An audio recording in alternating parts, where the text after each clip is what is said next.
All right, what is going on, everyone, and welcome back to the Mets Weekly Podcast as we are live at this very moment on YouTube and on X to discuss the latest news and rumors all off season long in Mets land, as we do every single Monday at 7 o'clock Eastern Time. But before we do that, I want to remind everyone to subscribe to the Mets Weekly YouTube channel for weekly episodes of our show on Monday, as I just said, typically at 7 o'clock. For those of you listening or watching on playback and you want to join the conversation live in the future, make sure to turn on those post notifications to know when we go live, as well as multiple videos and other content that we like to put out throughout the week, all off season long. For those of you in the live chat right now, want to let you know we love reading your comments, your questions, your concerns, and every single thought that you have about this team coming in as we continue to have the conversation. If you feel like you're being ignored, you're not being ignored. We're just going to star you throughout the show, and we'll try to pull up as many as we can to keep the flow of the conversation going. Some may be saved for viewer questions at the end. You never know, so make sure to sit tight and watch the whole show through if you'd like to have the full conversation, because you never know when your comment might be popped up.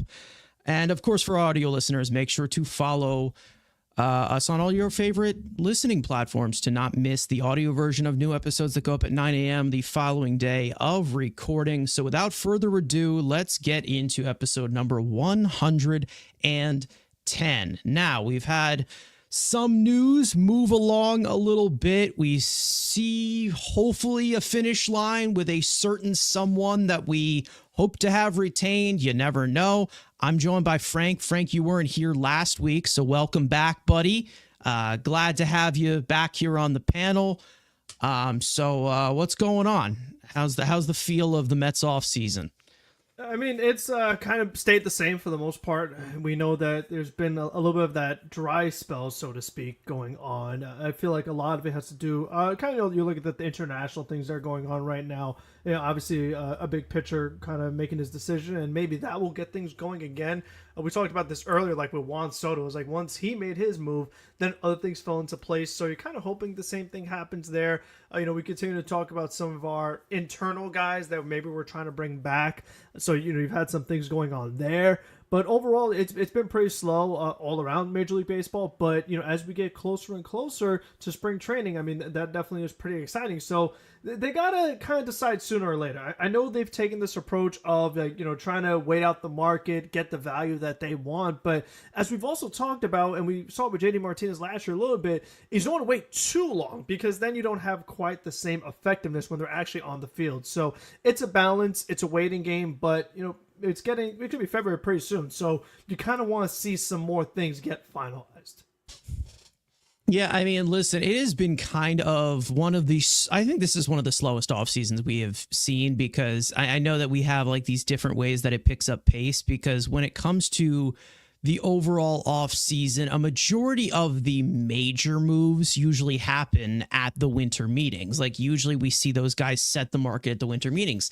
You still have a lot of guys of note still on the market, and a lot of them have been of interest of the Mets. They've been linked to, we've talked about Alonso, Alex Bregman. That has been a topic of discussion recently. And then, some pitchers out there that the Mets may have been linked to. We know that the reliever market has been very slow, and we're going to get into all of that later on in this show. But I do want to start off, before we even get into all of the logistics here, is basically, I don't want to say it's a funeral, but basically mourning the loss of Roki Sasaki, because Roki Sasaki will not be signing with the New York Mets, as we did get a story that came out, a report that came out from John Heyman,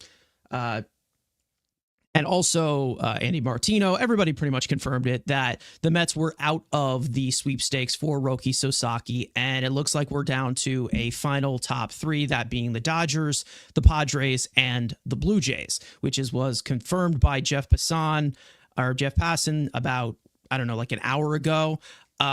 So we'll see how that ends up.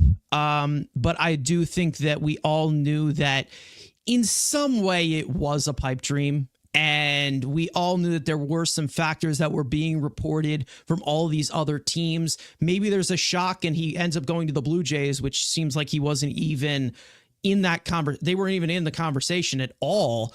And then maybe he ends up going to the Dodgers, which he's been linked to for a long time. Maybe he goes to the Padres. We don't know what's going to happen there in regards to that, but we'll see how this ends, because we're probably going to get the news of where he does sign within the next 48, 72 hours, with the signing period for international free agents ending right there. In between, I think it's the 15th to 23rd, something around there. But the Mets end up falling a little short in this race, even though we knew that there wasn't really much of a strong connection as some of the West Coast teams. But it looks like the Mets rotation right now, whether there is question marks about it, I mean, you just never know. But the aftermath of Sasaki, Frank, we talked a little bit about this last week in regards to, the rotation and things like that. Personally, I'm just not really that shocked. I think that there was a little bit of a possibility, but it wasn't as big as some of the West Coast teams that we knew that have been involved for quite a while, probably even before the Mets were even mentioned. Yeah, I mean, we kind of talked about it as it was best case scenario if somehow they could land him, but we weren't projecting it nor expecting it. So, if he does go to a Dodger or a Padres, okay, I mean, this is not the first or second time or third time that this has happened, so it wouldn't really shock us. But the Toronto thing is the weird one, just because there were so many teams that he met with that are like off the board. So like you have both New York teams, no. San Francisco, no. I mean, there's a West Coast team that were not a finalist. Cubs, no. I mean, there's just a whole bunch of teams that were rejected. But for Toronto to stay in there, I found very interesting, considering where they are, not only on the map, but also just where they are as a team. I mean, I feel like if you're a free agent, whether international or an American free agent, and you look at that team and the way it's gone there, like we've talked about, nobody wants to take their money. I mean, they have offered a lot of money to a lot of different players. I mean, Jeff Hoffman finally did after failing a physical with the Braves, so even that was not his first choice. So it's like, very desperate. Just had exactly. You've had so many people turned down Toronto. I mean, this is a little different because you have international money involved, so they can't just throw out the same contract to Roki that they've been throwing out to other players. But I just found it interesting that they were the third finalist. I mean, like you said, all likelihood, probably ends up with one of the West Coast teams. Wouldn't be much of a surprise there. But, I mean, listen, at least the Mets got a meeting. I mean, not every team did, so that's something to be encouraged by, but you don't get any points for being close. So it stinks that we didn't get him, but again, they're being opportunistic. So because they didn't get Roki, that doesn't mean that all of a sudden Jack Flaherty's going to end up over here or some other free agent starting pitcher. They're going to make some calls on the trade market. If that doesn't materialize, they're going to go into what they have. I mean, we've talked about this plenty of times, but the Mets may circle a guy that they really want, but if they don't get him, that doesn't mean that they're just going to automatically get somebody else. I mean, they're still going to look for their guys that fit the value that they believe should be offered. Yeah, and that's a point of panic, I think, that a lot of Mets fans go after, where it's like, okay, you have to have this direct pivot because we have a massive hole on this team, and you need to just go to the next big thing and just full on, spend money in that area where that area went that you originally wanted. And I feel like that's not really the way that David Stearns likes to operate. He kind of likes to be in the more opportunistic market of seeing some pieces as an actual bonus or something like that.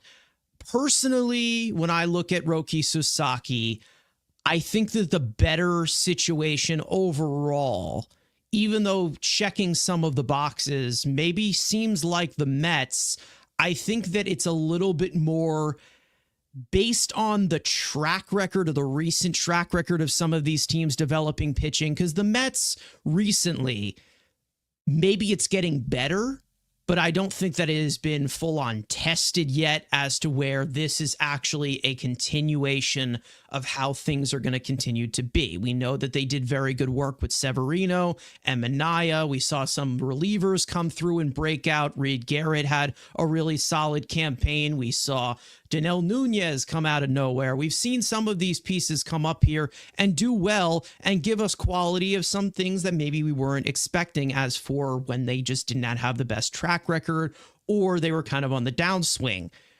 I think that a little bit needs to happen a little bit more down the line of the Mets kind of taking some of these diamonds in the rough for them to be considered as one of the top tier locations to go for.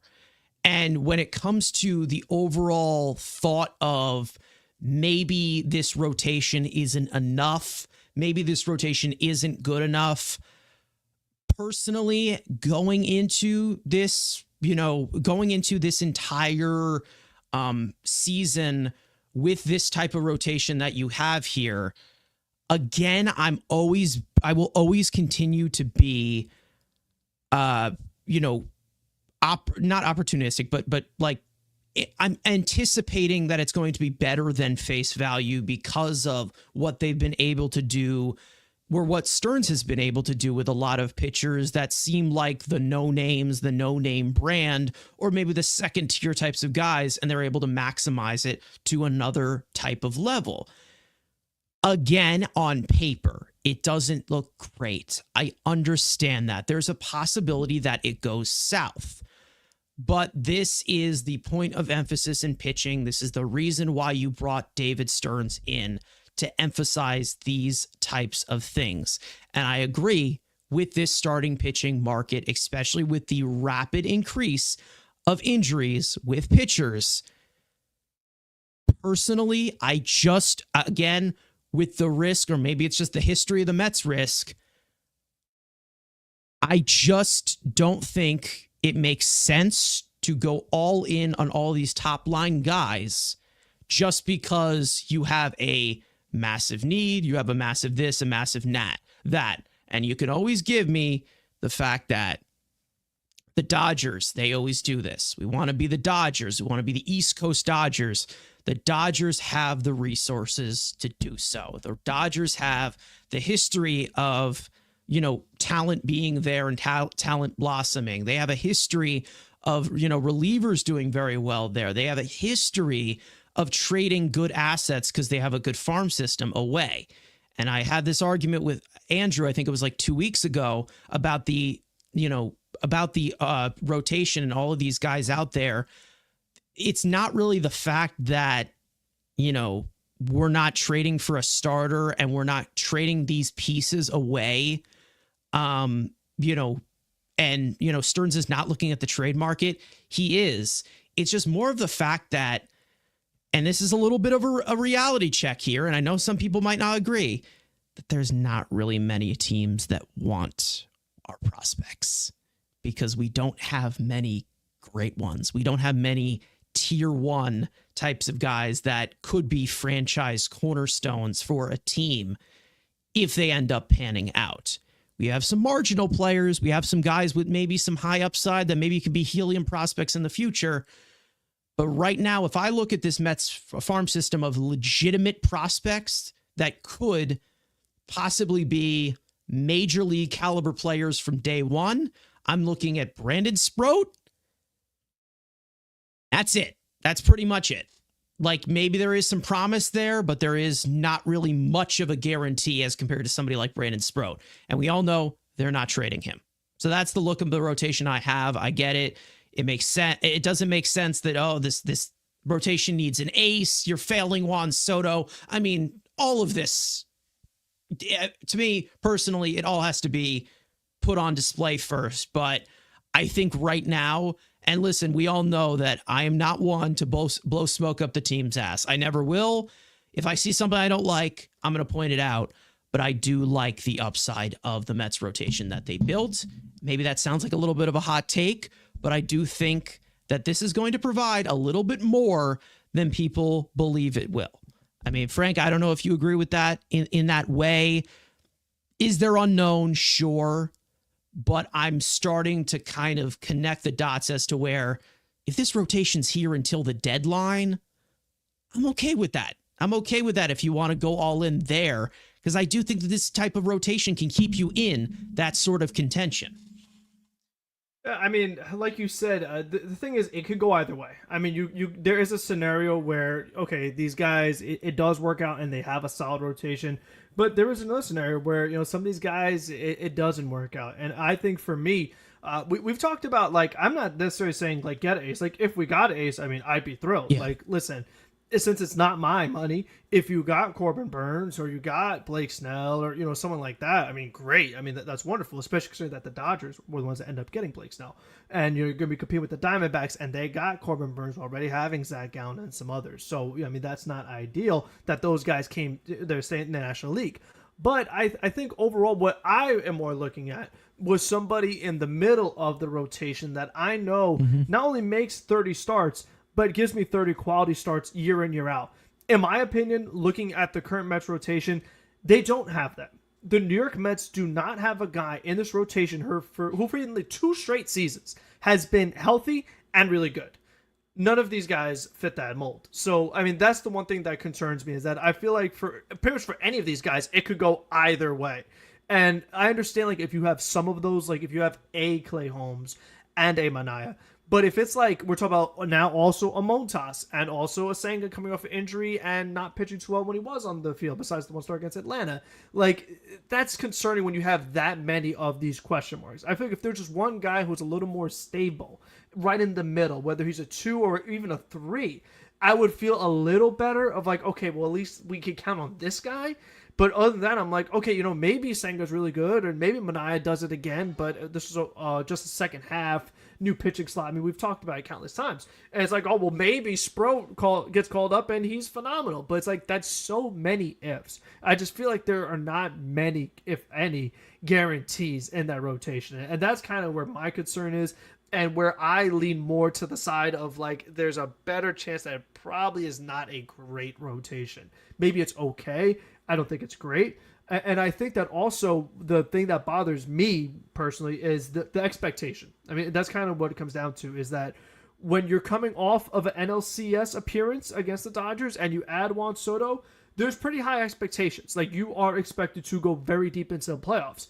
And when I look at this rotation, at least on paper, it doesn't scream deep in the playoffs to me. That's just the way I personally feel about it.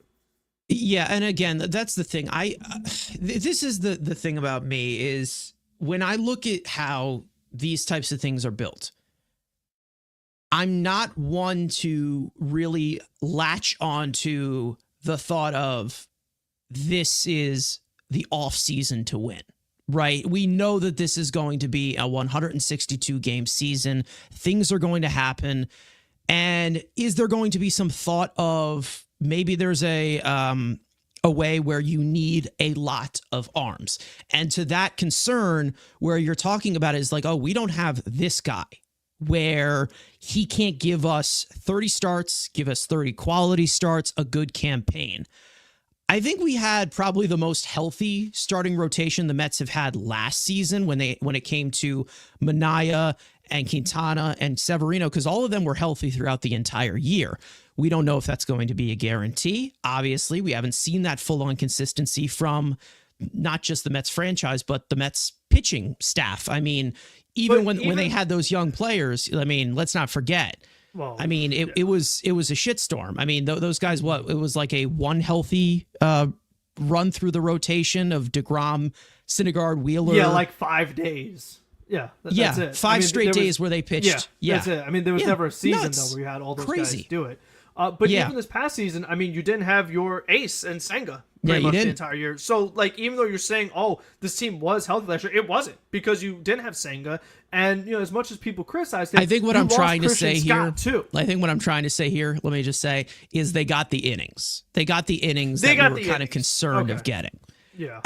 That's what I'm trying to say here, because usually they don't get, that 150 plus innings from like 3 different starters. And they got that completely outright, and even more from guys like Manaea, Severino, and Quintana. Obviously, Quintana's not going to be coming back. Severino went off to the A's. Manaea is back, who I think could be somewhat of a little bit of everything that could be maybe a workhorse. There are some concerns there. I do think that there is something to say as to where maybe the Mets do emphasize a little bit more of a six-man rotation. We've talked about this before, where these guys can be a little bit more fresh. You turn 30 starts needed into maybe 26 starts needed, and you can get a little bit less of the reps, and you can kind of create that quality with the quantity. Guys can be more rested. They can be a little bit more sharp. And I think from the outside looking in, it looks like, oh, just a bunch of bodies, just a bunch of guys, because Griffin Canning, one of the worst starting pitchers all year last year. Clay Holmes was a reliever. He was a starter with Pittsburgh in 2017, 2018. I mean, for a long time. And then you bring back Sean Manaea, who kind of ran out of gas at the end, which I think could benefit from the rotation. I think that there are pieces that can come together. It's just the fact that you don't see the names, you don't see those established names, you don't see those guys who have made a name for themselves that can continue to give you a little bit more of an advantage to be a legitimate rotation at the top. And I think that that's the best way to look at it with those resources that the Mets have to develop it in that way. Now, for those of you, I know that people are talking about, Stearns being cheap or whatever. I'm sure. Okay, great. He's cheap, whatever. I'm not going to get into that entire discussion. But when it comes to the entirety of this rotation and you look at it compared to the Dodgers, they have the resources to build this super rotation of guys. And when it comes to the Dodgers and maybe a way that can maybe turn off somebody like Roki Sasaki, we've seen the Dodgers' star power. We have seen all of their guys in that rotation. Even though they traded for him, we've seen a lot of injuries. Let's not forget, the Dodgers beat us last year with a bullpen game. I'm pretty sure we beat them in both of those bullpen games, but they still were able to win the World Series. So I think they won one and lost one. They may have. I think Game 6 possible. was bullpen Manaea versus bullpen, and they lost that one. Yeah. Okay, never mind. So they won one. Yeah, they beat Bueller, maybe? Landon, no, Knack, Flaherty. They beat Flaherty. Yes, they beat Flaherty. They lost to Flaherty and beat Flaherty as well. There was like a 1-1. Okay. Yeah. So, and then Manaea beat the Dodgers and lost to the Dodgers. Okay. So, again, when you look at the overall of this rotation, I think that it's more of the name brand frustration as compared to what everyone looks at as like, oh, well, you got to get Corbin Burnes because we need pitching, top pitching, get that pitcher. I'm okay with not giving 6 years to Corbin Burnes. I'm okay with that type of thing. Again, I don't know what the connection would have been overall. We know that David Stearns developed a guy such as Corbin Burnes. A guy like that, I'm not giving 6 years to a 30-year-old starter who also, in that type of factor, has declined. He is on a somewhat of a decline, and you're not going to get that frontline type of stuff for that long, for 6 years, because in year 5 or year 4 of that contract, and again, right now we have Juan Soto, and it's not a factor as to what is right now. Right now is right now, and we want to win in 2025. But when it comes to Corbin Burnes, there are still concerns. I think that every single pitcher on the market, every single pitcher that's not available, every single pitcher that is available, there will always be a concern, whether it is health, whether it is the holdup, the overall consistency, whether it is control, command, he gives up too many homers, he does this or that. There's always going to be a point with pitchers as to where they become a very disposable position. And that is how I think David Stearns views it. And I understand why he does not want to touch it in that sense. Do I think that they can be well aggressive, maybe years and years to come? Sure. But there is a philosophy to have in here where, yes, the Dodgers get everyone. They get all these big I get it. But they have the resources to do that. And I think that a lot of Mets fans look at it and they're like, well, we have all the money, more money than God. We have these prospects that are in the top 100. You don't know how every single organization views those prospects. You don't know how everyone views the Mets organization outside of the money. Because again, from what we have heard from Roki Sasaki in regards to the Mets, the biggest blinking red factor with the Mets organization was Jeremy Hefner. He's very impressed with Jeremy Hefner. We never know if that was true or not because it came from Jim Bowden, who's not the most reliable source. Again, no disrespect to him, but he's not great. And, sometimes he can elaborate on things. But when it comes to that, you kind of sink back into reality here. And I said this, I think it was like 2 weeks ago or something. Again, from the body of work that Jeremy Hefner has done, and maybe there is more of a view. Maybe there is a little bit more of a view from, guys inside the industry. But when it comes to the look of what Jeremy Hefner has done, I don't think a typical 23-year-old is looking at the mild success that Jeremy Hefner has had in quite a long tenure with the Mets and licking his chops saying, I want to go there. And again, maybe I'm thinking about this all wrong. Maybe Jeremy Hefner is a lot more of a genius than we put out there. Maybe it'll continue to get better, which is what I want. But right now, the Mets are just not in that stage where they can't sell anything to these free agents or anything to all these other organizations besides money, besides their desperate measure to trade these prospects away for them. And listen, none of these prospects I'm really big on. And maybe there are some organizations that are not, and that's the main reason as to why they're not acquiring the talent that you're seeing the Red Sox acquire in Garrett Crochet, or even, the Marlins in that sense getting a buy low candidate in Jesus Luzardo, or maybe, in the future market, don't be surprised if they don't end up with Dylan Cease. Maybe in the future market, don't be surprised if they don't get Luis Castillo, because there's probably a look at it as to where the Mets prospects just aren't that great. And, if you want to look at it from face value, I'm just saying there are a lot of pieces of information, especially from the position players, because I know the pitching has progressed recently, but we'll see. A lot of the hitting tools, a lot of the overall tools of these players in the top of the farm system that are considered the very best of the Mets minor league system. It's not really great. It really isn't great. I'm not going to lie. Maybe it changes. Maybe it doesn't. But as of right now, the current position that the Mets are in, they have to build this thing up to continue to build this thing up to the Dodgers level, or maybe even the Padres level, or maybe even some of these other places and some of these other organizations that develop pitching well. Again, maybe Jeremy Hefner is a lot better, but I don't know. I don't know what it looked like from the outside, or from the inside, but I saw it as, checking things off of a list, and I still see the Dodgers or Padres as the better organization to go to if you are a young, phenom upside pitcher such as Roki Sasaki.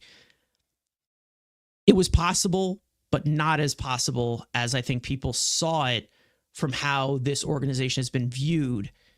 Maybe it's just because they just haven't done it for that long, or they're not in that position to do so. And that's pretty much it. I don't know if there's anything else you want to add, because I do want to get into more of what has been going on in Mets land. And we all know what the big story is. We've been talking about it every single week. We have talked about it forever. If you go on Twitter in regards to all of, what has been going on with the New York Mets, the main focus of everything, we all know the big story, and that being global warming. No, I'm just kidding.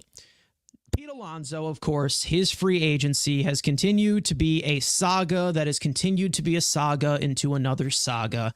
And of course, we got to do our due diligence and our thoughts of what we think is going to be happening going forward. Now, as for with Pete Alonso, these are the latest reports that we got. And there's always seems like to be one report that sticks out like a sore thumb and seems to be the entire thought of the week, and obviously recapping it in the week, our show being called Mets Weekly. It's because of that. We do it once a week. It's crazy. I know. Crazy concept. Anyways, we got tons of quotes, of course, from different reporters on the New York Post. Of course, John Heyman being connected through Boras clients, saying the Mets remain highly interested in Pete Alonso. Of the 8 teams expressing interest, the Giants have reportedly are not wanting to meet that asking price. We saw that the Giants were involved a little bit, but it seems like it is a little bit more of a smokescreen than we thought. We also got from Andy Martino saying as of right now, Alonso and the Mets are not close on striking a deal. They hope to find progress in the near future. Scott Boras also denied the report that he's been using Prince Fielder's 9-year, $214 million deal in comparison to Alonso. That was a rumor that came out earlier in the week, and we all thought it was crazy. And Scott Boras went on to shut that down. Bob Nightingale on USA Today saying Alonso may have no choice but to return to the Mets on a short-term deal. That includes an opt-out. The Blue Jays, Red Sox, and Mets are among the 8 teams that are interested in his market. And then highlighted on the screen to overall close the gap, as we've said, Jim Duquette, former GM on Twitter /X, whatever you want to say, put out a report, and it was confirmed by Will Salmon, who is one of the best beat writers for the Mets organization, saying that Alonso's camp has offered the Mets a 3-year deal with opt-outs, and this deal is only currently available to the Mets right now. No deal is known to be close at the moment. That was directly from Jim Duquette. And for those of you who don't know who Jim Duquette is, he is one of the analysts on SNY, a very nice guy that we all agree with 100% all the time. Anyways, so Frank, I'll go to you. The saga continues. I don't even know what to say anymore. It just continues and drones on. I think people are starting to get a little sick of it. But hopefully we're nearing the end here. But what are your thoughts on the possibility of Alonso, reaching out to the Mets and saying this is, a 3-year deal that I'm offering exclusively to you? What are your takeaways from that? What do you think that possibly means in regards to the Alonso negotiations? Yeah, I'm surprised that after receiving that exclusive offer that there hasn't been at least a little more momentum to getting something done. Because at least for me, knowing the way the Mets operate, like we've talked about as far as like long-term investments to players age 30 or above, we would always think that the biggest concern is the amount of years offered. So if the player is willing to say, okay, we'll do 3 years, I would think the Mets would be all over that. Now, unless the AAV is something astronomically crazy that is obscene and nobody would do, I don't see why a deal wouldn't get done sometime soon. Because at that point, it's like, what are you really waiting for? That's kind of what I see. But in fairness to the Mets, like from the Mets perspective, don't outbid yourself. Because, again, you're the only team that has the 3-year offer. And it seems like the other teams are not doing the 7-year offer or whatever it is that they may want. The Prince Fielder thing is just absolutely insane. He's not getting anything close to what Prince Fielder got. That's just craziness. So forget that. But I feel like, what else could there really be? We've talked about it all offseason, but as you've seen, a lot of suitors kind of get their other options. You've seen a lot of these other first basemen come off the board. Who are you bidding against? What is the other team that's really in this race that is like, oh, well, you know what? If we don't meet Pete Alonso's demands, he's going to go, nowhere. He's going to go somewhere else. We haven't really seen that. So I think for me, if you have a 3-year deal, as long as the AV isn't crazy, I feel like that's something that makes a lot of sense that you would really consider taking, because it's like we've said, if you get the prime years, That's perfect because we always say that the problem with a 6-year deal, 7-year deal is the first few years go good, and then the next few not so much. Then you definitely see more of a decline, and then things are getting not too great. But if you just get the good years, I feel like that's exactly what you would want. So I am definitely a little confused about this one. I will see if there's any more information soon or more of a resolution. But the fact that even despite that, they're still not close, that definitely is pretty concerning. Yeah, I mean, you never know. This continues to get we continue to get reports about it, and guys are continuing to repeat things over and over and over again. But like, this is what I meant as to where, from the leverage standpoint, or even just from like how you're looking at it overall from the market that has been created for Alonso.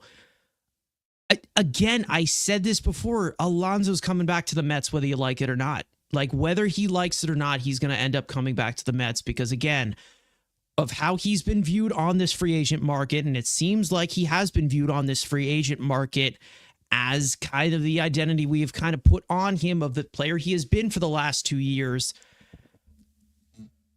Alonso means more to the Mets than any other team in the big leagues. Maybe there is some stupid team that comes in and tosses 6 years his way at one point, but it has not happened yet. And that's the main reason as to why I will continue to sit pretty on this one, because I know that eventually he is going to end up coming back to the Mets. And I have never been one to put out the sure things and be like 100% this is a lock. But when you continue to see reports like this, when you continue to see what his market looks like, when you continue to see other teams kind of just looking past what has been going on with Pete Alonso, and you've seen a hesitance of giving him a long-term deal, I don't know what to say anymore. I think that at this point, what else can be said as to where the Mets are going to value Alonso? Probably not to the point where he wants it, but they're going to value him probably a little bit more as compared to these other teams because, of course, what he's been able to do and what he's built up in the last 6 years as a Met. Now, obviously, that's not the main thing as to why, any of this has been completely held up. I think that this is one of two different things. You can look at this the more simple way and say, if this offer is only exclusively given to the Mets, maybe Alonso just wants to be a Met. Maybe Alonso prefers to just be a Met. It's possible. Obviously, he likes being a Met. He has said that he likes being a Met. We know how much fun he likes to have, maybe a little too much fun as a member of the Mets. But then there's also another reason as to where maybe this could be a last shot at leverage. Maybe it could have. Maybe it's possible that Pete Alonso said, okay, maybe this 3-year deal, or Scott Boras, obviously, saying this 3-year deal right here, we know we can get 3-year deals anywhere else. So if you want to sign us to this right here, it's here for the taking. Maybe the Mets said no. Maybe the Mets just have not acknowledged it as much, and their offer is their offer. You never know. But when it comes to the overall look of Alonso, I think the Mets are looking at this overall offer and saying, when they're like, okay, we can get these types of 3-year deals anywhere. We could get these types of opt-outs anywhere. I think the Mets went on in response and said, considering we haven't had any details about this contract offer or anything, I think the Mets went back and said, okay, go get that offer. Go get that offer somewhere else. Because right now, as this continues to go by day by day, the Mets aren't, obviously, if you look at their lineup and you're looking at this from the outside, you're like, oh, we desperately need Alonso back. He needs to be back. But for the right price, it still is the look of it where you're like, all right, Pete, I challenge you to go get a better offer. And I continue to say this week in and week out. He's not going to get a better offer than what he has received from the New York Mets. And also to kind of counterpoint it from if he just wants to be a Met, or he just wants to be a Met, and it seems like he's just coming towards the Mets and he wants to come back. You had 7 years, $158 million on the table to come back to the Mets for probably the rest of your career. He rejected it. So I'm not saying that he's not, I'm not saying that, he doesn't want to be Met. He hates being here. What I'm saying is, loyalty isn't the loyalty that you think it is as of right now. Loyalty is not what it used to be. You usually saw a lot of guys stay with their teams. A lot of all-time greats stay with their teams for their entire career. It's a little bit different right now. It's a little bit different into this sense of sports. And we all know that, if winning doesn't start, there's possibilities that they ask out in that way. We've seen the NBA basically become the league for that. We have seen, not things last as long or sustain as long in the NFL in regards to the in regards to the Major League Baseball. And I'm kind of glad that we don't have that circle of delusion in the middle of January when it comes to, the report of Prince Fielder's contract is being compared to the possible market of Pete Alonso. I'm glad that that is not the current point, and I'm glad that that was denied, because again, even in that argument of even if Pete Alonso were to, try and get that type of contract, 9 years, 214, something like that, even if that were to happen, we all know how that contract ended up. It's not a great selling point. We know that Prince Fielder, again, he's a different player, and, he wasn't as healthy as Pete Alonso has been, but we all know how that ended up. We all know how all these other contracts have ended up long-term. There weren't really great results. We know that, Prince Fielder ended up getting traded to Texas, and then he retired early because of an injury. So it's not really a great example. So I'm glad that there's a little bit less of the delusion that we think of when it comes to Scott Boras. But again, denying that whole report, you never know. I don't know what the market looks like, currently of, how many teams are deeply interested and how many teams are going to value him in that way that he expects to be valued. Because again, we have seen countless of stories come out this week. We have changed the narrative many, many times as to what has been going on. We saw the Prince Fielder we saw Prince Fielder comparisons when it came to the Prince Fielder contract. Then the next day or the day after, we saw that he wants at least a 6-year deal. And then a few days later, we get a report that he offered a 3-year deal to the Mets exclusively. So all in 1 week, we've seen 9 years, 6 years, 3 years.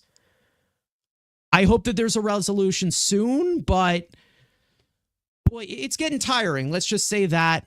But I do think that in the end, that we will find a way as to where Pete Alonso will be on this team for 2025. We don't know what the future is after that, but I do think that as this continues to narrow down and as days continue to go by, eventually the Mets are going to reunite with Pete Alonso, and he will be batting cleanup behind, I don't know, Mark Vientos. Maybe he's batting third behind Soto.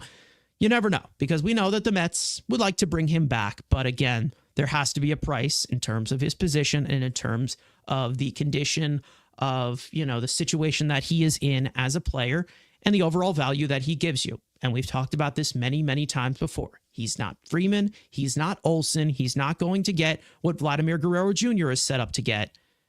He's Pete Alonso. He's a hitter. He's a power hitter. He's not going to get what everyone believes that he should get because he's the greatest power hitter in Mets history. Again, like I've said, he means more to the Mets than the 29 other teams in this league. Is there anything you want to add?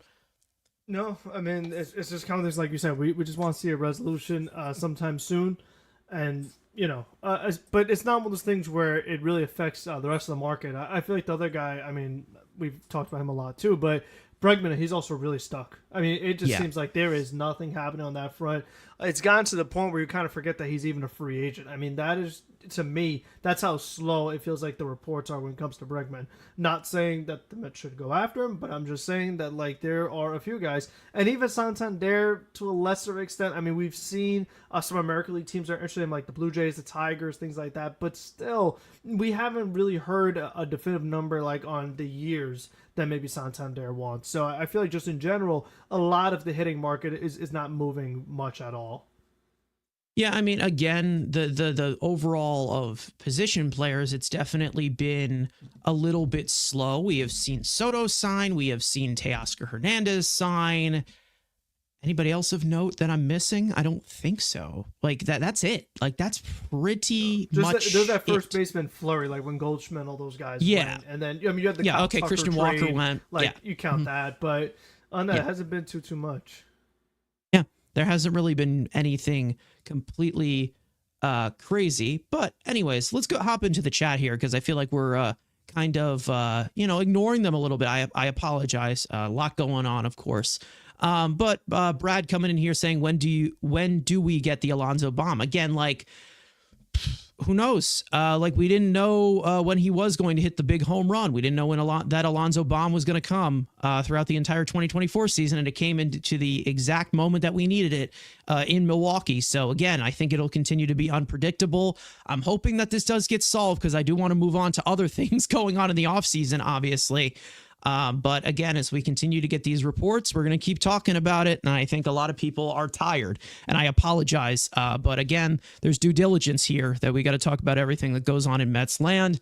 That's what we've signed up for here. So who knows? M Easy coming in here saying, why hasn't Seattle signed Alonso? I dare Pete to go there and try to hit in that park. And yeah, that's again, I don't think that there's going to be as much of a struggle for Pete Alonso to hit in that park as people think so, but maybe there might be a little bit that does get diminished in terms of his power because we know that Seattle is a ballpark that is the most pitcher friendly in all of baseball. But when it comes to Seattle, it doesn't seem like they're willing to shell out any of that money. I think Andrew talked about it a few weeks ago, saying that they have about like 10 million, 15 million to spend. That's not going to get it done for Alonso. That's probably like about half the AAV he's probably going to end up getting, or a little bit short of half. So it's probably, the look of his market. You don't know what it is fully. It seems like there's 8 teams right now. But I feel like there are a few factors in those 8 teams. It's like, okay, who's here to drive the price up? Who's here as an actual legitimate destination? And then who is, willing to challenge the Mets' wallet as to where they value him over the 29 other teams. So you just never know. Now, we obviously know that there's another free agent that we did talk about when the Mets have been a little bit linked to him, of course, with him wanting a free agent deal. Roman coming in here saying who is better to sign, Alonso or Santander. To be honest, I mean, I think that them together is better. I personally think that either of them apart, it's not good enough for the Mets lineup and the overall fit. I think that when it comes to Pete Alonso, and we will get into it in a bat of the outfield market that we'll get into in a second, but when it comes to the overall thought of Alonso coming back, there still is moves that need to be made in this lineup. Like it's not just bring back Alonso and we're done.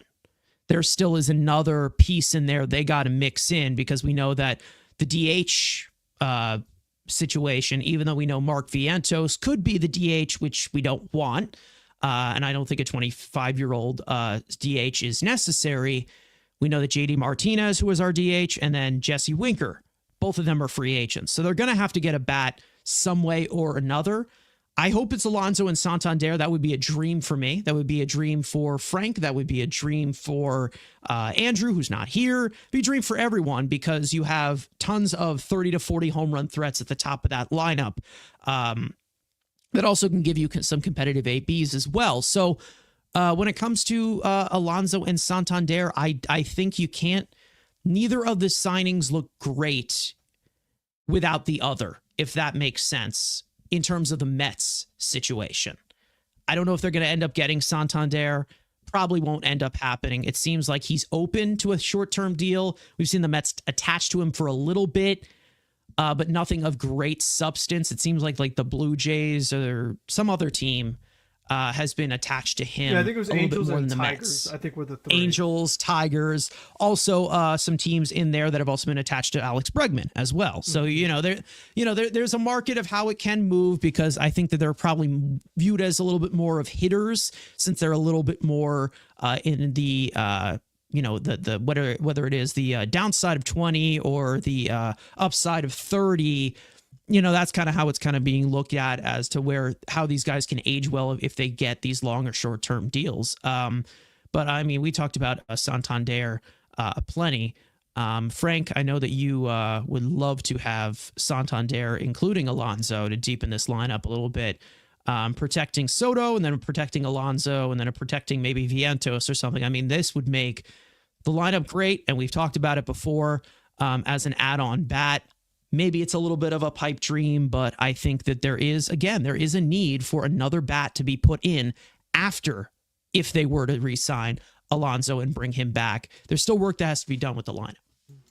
Yeah, I mean, no doubt. Like I said, we love Santander, but I just, the defense, how it looks with the Mets, it's a tough fit. I feel like, Santander, like, he's played some games at first base, not many. So that is a bit of a concern. And if you're just, I don't have him in that factor at all for first base. Yeah, that's what I'm saying. So it's don't. like move Vientos to first. Like, okay, well then we're gonna have to start Brett Beatty every day. Like, I mean, if you get Santander to be your DH, which means that Brett Beatty becomes a starter, I'm like, you got better in one area, but you kind of got worse somewhere else. So that's kind of where, even though I love Santander as a player, I feel like for the particular Mets team, Alonso is the better fit. So that's just the way they're constructed right now. Now, if Soto wasn't in the picture, then Santander fits a little better because you put him out in the outfield. But because you have Soto in the corner and Nimmo in the corner, not moving any one of those guys to center, Santander doesn't play center. So as far as like where you can legitimately put him and where it fits within this current Mets team,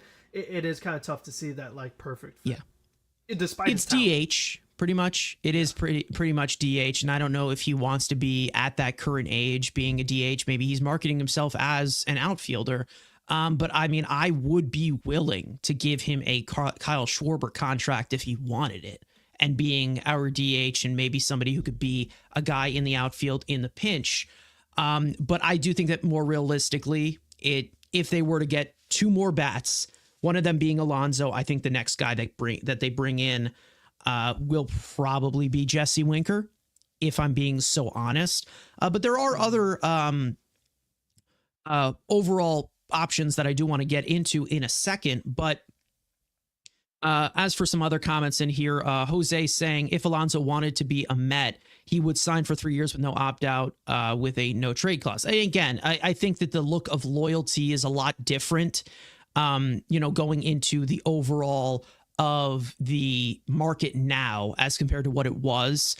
They're all looking to get paid, and obviously respectably they should get paid because they are good players. But again, there is some factors that are involved in regards to Alonso where, the overall loyalty or the overall look of his loyalty, it's a little bit different as compared to somebody like Aaron Judge, who we know is, 10 times or maybe even 20 times the player that Alonso is. Alonso is a little bit different in that sense as to where there's a right price at the right time, but you never know. And then also Marcus saying, what's the holdup? Is Alonso being nickel and dimed? Is Stearns wearing the scalps of the Washingtons? Listen, I think I don't know if it's a little bit of both, but I understand wanting to get the right price for somebody like Pete Alonso. And again, I understand that everyone just gets very emotional into spending money because we have the richest owner in baseball. But in terms of value of what they provide, there have been many contracts that they put in front and they've signed where you're not getting the exact, the value of it sustaining. Starling Marte comes to mind as to where that just completely fell apart after the first year when he started to get hurt. So I think that it's smart to want to have the right price for Pete Alonso. If the AAV is a little bit more inflated in regards to that, you never know. I think that right now, yes, it's getting closer and closer to pitchers and catchers, reporting. But again, there just has not been that many bats that have gone off the market yet as to where it can be set and then, everything flows. We thought that Soto would be the one to sign and then everything would go. Didn't happen. We thought that maybe Teoscar Hernandez would sign and things would happen. It just hasn't. I feel like a lot of more teams are a little bit more cautious. And that actually has more to do with, the case in point of that Prince Fielder contract. Those Albert Pujols contracts, even the Joey Votto contract, those long-term deals, you're seeing teams start to step away from them a little bit and kind of analyze it in that way. Even some of the organizations that have just been like kind of dumb with their money, you've seen them take a little bit of a step back. We've seen the Giants throw a lot of money around and nobody has seemed to want to take it. We know they signed Willy Adames. But in that report, like John Heyman said, they're not willing to go the extra mile for a guy like Alonso. And again, it continues to prove my point of the Mets value Pete Alonso more than any of the 29 other teams. And it makes sense as to why. You never know. If there's anything else you want to add in terms of the bats, because I do want to get into, one guy that we were linked to this week, which, we're already shaking our heads in that, and I think that a lot of people are kind of questioning it, but we will get into a little bit more of that and the overall market. But if there's anything you want to add on the Alonso situation, because it's just like, we're all just waiting, and I think that right now it's the feel of, personally for me, I'm sitting pretty, and I'm saying eventually this is going to get figured out. The Mets will end up bringing back Pete Alonso, and listen, I'm not one to be very, very confident in things happening, but as to what we're hearing, as to what we're seeing, of how this is unfolding, of how days and days continue to go by, Pete Alonso, again, he's going to be a Met whether he likes it or not. Like, that's literally how I feel about the overall market you're looking at in front of Pete Alonso. Now, speaking of other bats, like we said, talking about Santander, we talked about him.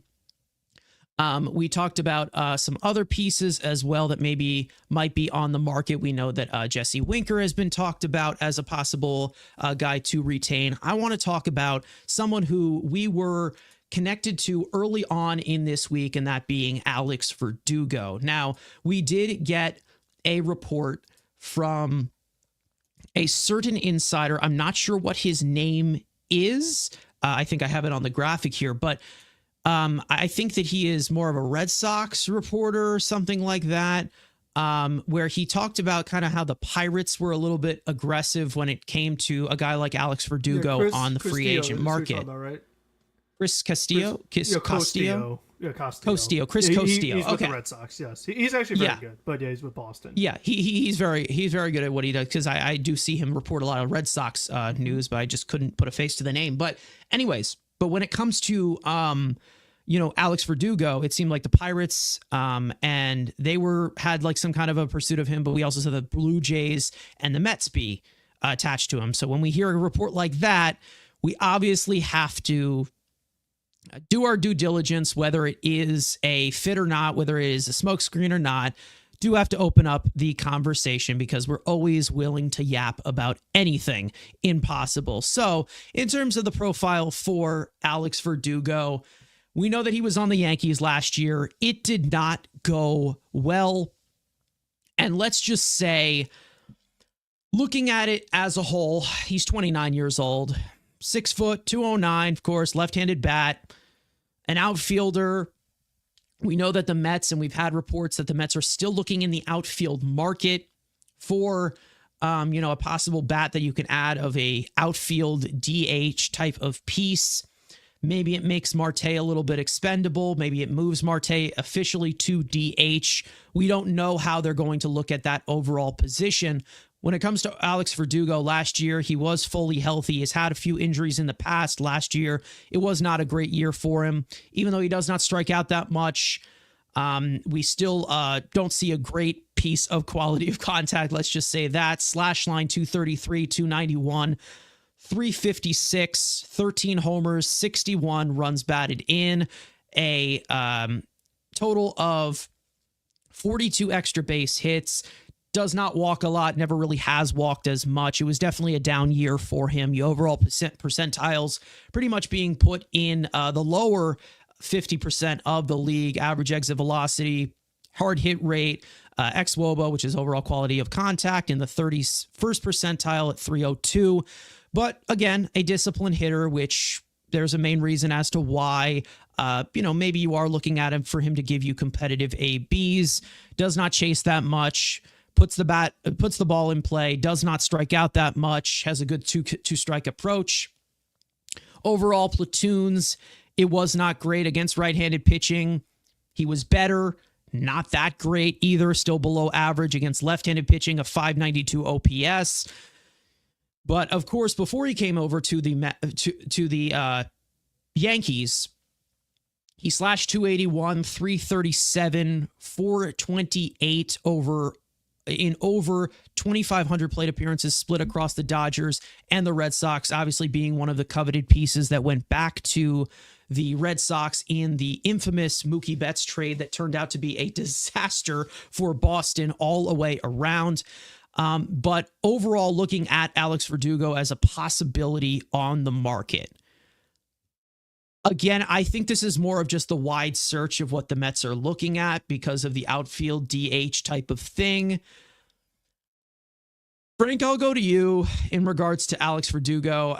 I mean, I see a little bit of the taste here, but definitely, I wouldn't say he's at the bottom of my list, but he's near the bottom of a free agent that I would like to bring in here as a potential New York Met for 2025. That's just me. Yeah, so if he's near the bottom of your list, he's at the bottom of my list. I would say that, generally speaking, when it comes to the Mets just being interested in players or signing players, because they're part of my team, for the most part, I try to be optimistic and understand the reasoning as far as like what is that they provide. Even with Bader, as angry as I got, as much as I had other preferences, I understood why they did it, because the defense in center field and how it fits the team. I understand that.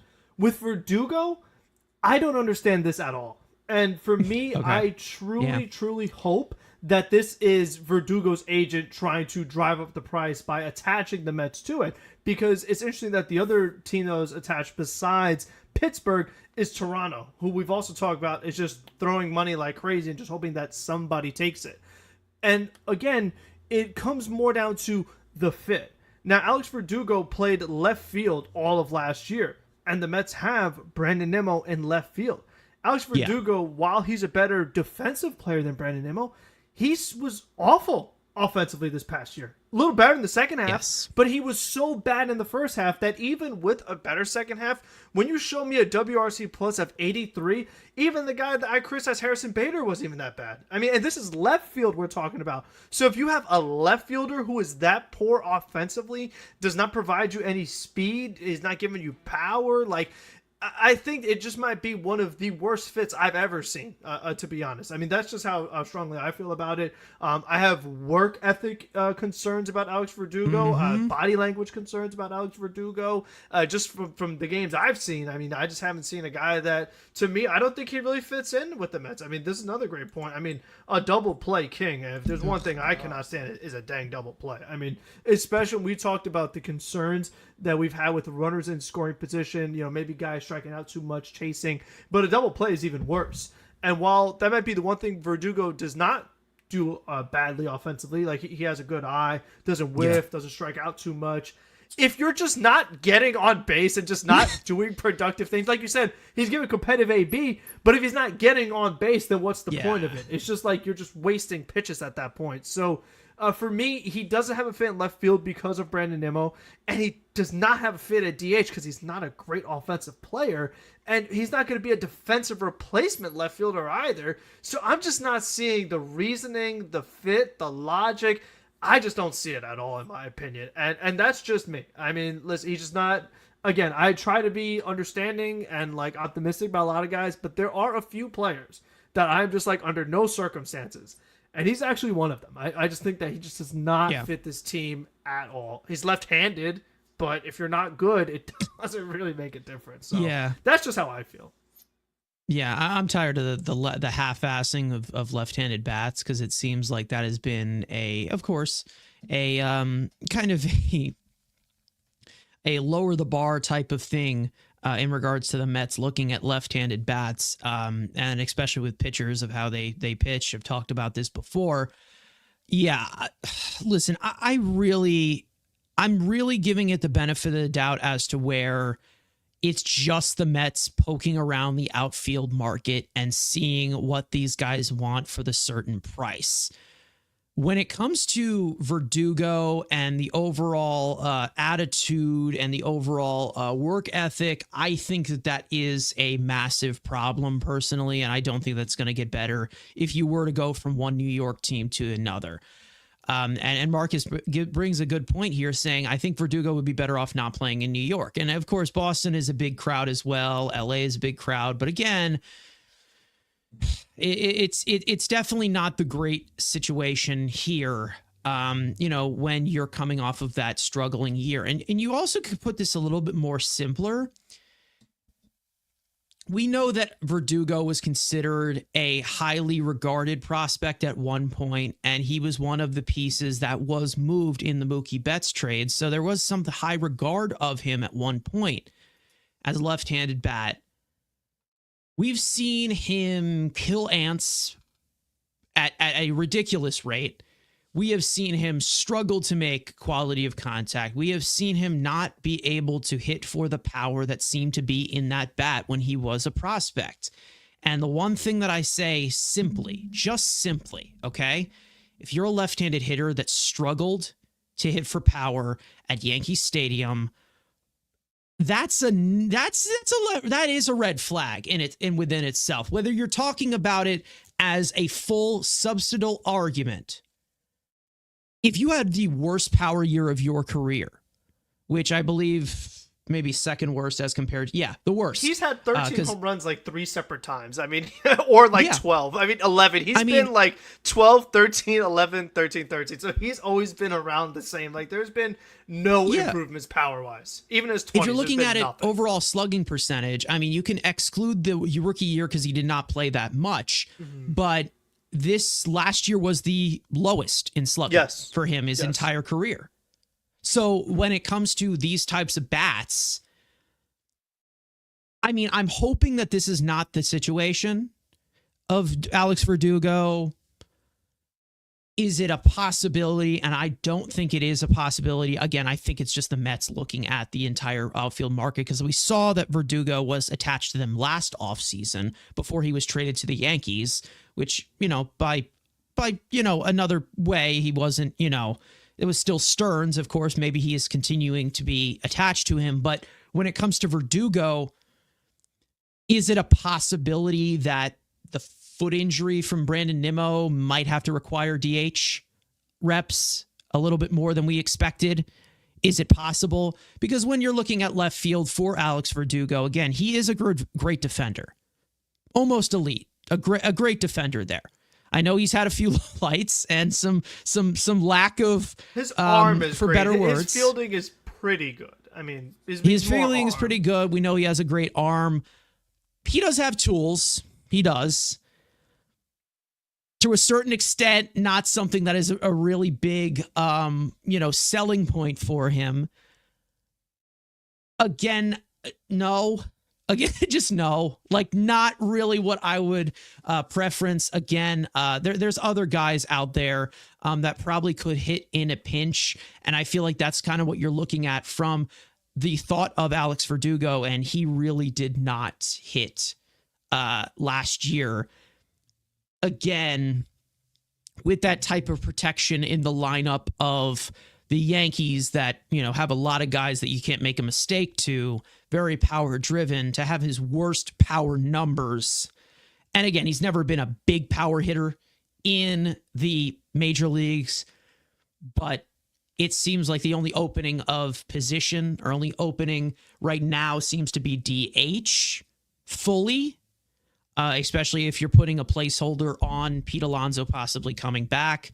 Verdugo would not be the guy to, add on as the plus for Pete Alonso. I'd go Winker, that'd be fine. I would love to have Jesse Winker back because I think he has a great approach that can really help the middle of this lineup and protect the bottom that chases a lot. I'd love Santander. We know how I feel about Santander. I have been raving about that man for 4 years, 5 years. I've wanted him forever, ever since, him blossoming onto the scene. I think that, the most likely scenario is Winker. I think Verdugo, there's a little bit more of a fit than maybe you think, but it still is just why? Like, no, not where I would go at all. It's not like Harrison Bader as to where you need the defense up the middle or you need this or you need that. Right now, it's kind of just like, okay, we have Verdugo. Verdugo's here. And what are we doing here? Because we know that he's not as, prolific to be one of those DH bats. I don't know where that fits in. I'm not really sure. Is it a platoon of, somebody from the left-handed side where you're looking at it like, Randall Grichuk, because we know that Randall Grichuk and Jock Peterson from that side, maybe. I don't want the platoon personally. I'd like to see them just get a legitimate DH that can hit both sides so it can make the roster a little bit more flexible. But when it comes to like a Verdugo or, another guy who's mentioned, Adam Duvall, like I feel like you're looking for something that's just not really there anymore. Or you're looking for something that you're like, okay, you have a ceiling now. You have a ceiling in that regard. The only thing as to why I am, okay with any of these outfield options is a point like this coming from Truro, where I want to see Marte become an expandable piece because to be honest, I just don't see him giving the value that you want from a DH because we know the outfield right now is filled. You have 4 potential guys who could start on any given day. Obviously, Nimmo and Soto in the corners, Taylor, Siri probably going to be somewhat of a platoon. Puts Marte pretty much in that DH conversation. And Truro coming in here saying, if we were to sign another outfielder, which it seems like the Mets are looking at it, and you aren't able to move Starling Marte, what happens? I think that there is a market in where Starling Marte can be offloaded and you cover part of the contract. Because that's probably what he is worth, because this is another good point from Ricardo here saying that I'm done with Marte with his 80 games a year. Because basically it's giving you half a player one way. He's going to be a DH and he's going to play 80 games a year because of his health, not because of the platoon, because of his health. So I think there is somewhat of a market there if you cover a majority of the contract. It seems like the Mets are willing to do that. But I don't know. I really don't know what happens there. I hope that they don't go into the season. Cut him, you cry and then cut him. You cry. What do you do? Because like you said, it's just like he doesn't have value as a bench player because he can't come in for defense, can't pinch run anymore, can't pinch hit. So he's just getting paid too much to not have a legitimate role.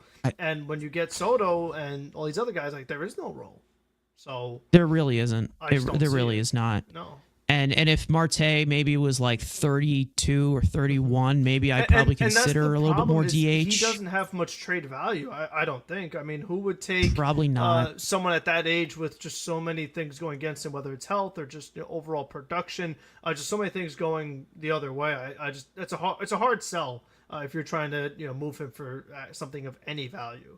If anything, it's salary dump, but again, it's like, why would you pay for that? You would have to do a little bit of paying down to then move. Yeah, so absolutely. You're still absorbing some of it. Yeah, I mean, the $20 million that he is owed this year is like $19 million to the luxury tax. If you were to cover, let's say,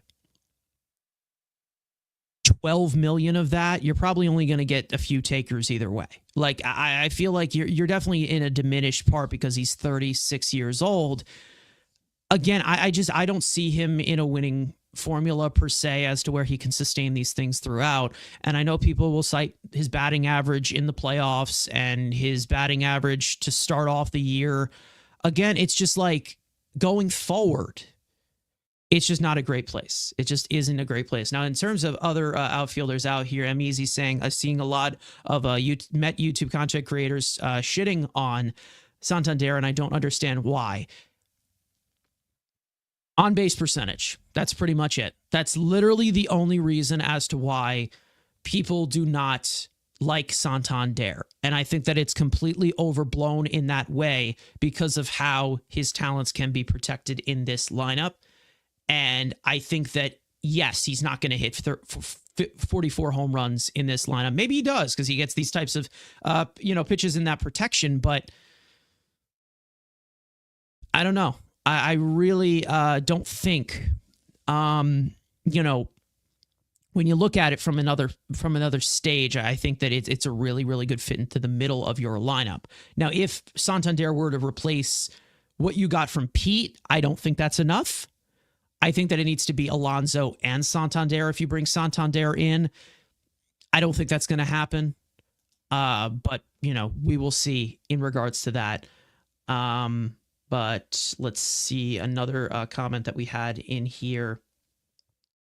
And again, I'm trying to find it. Excuse me. My bad.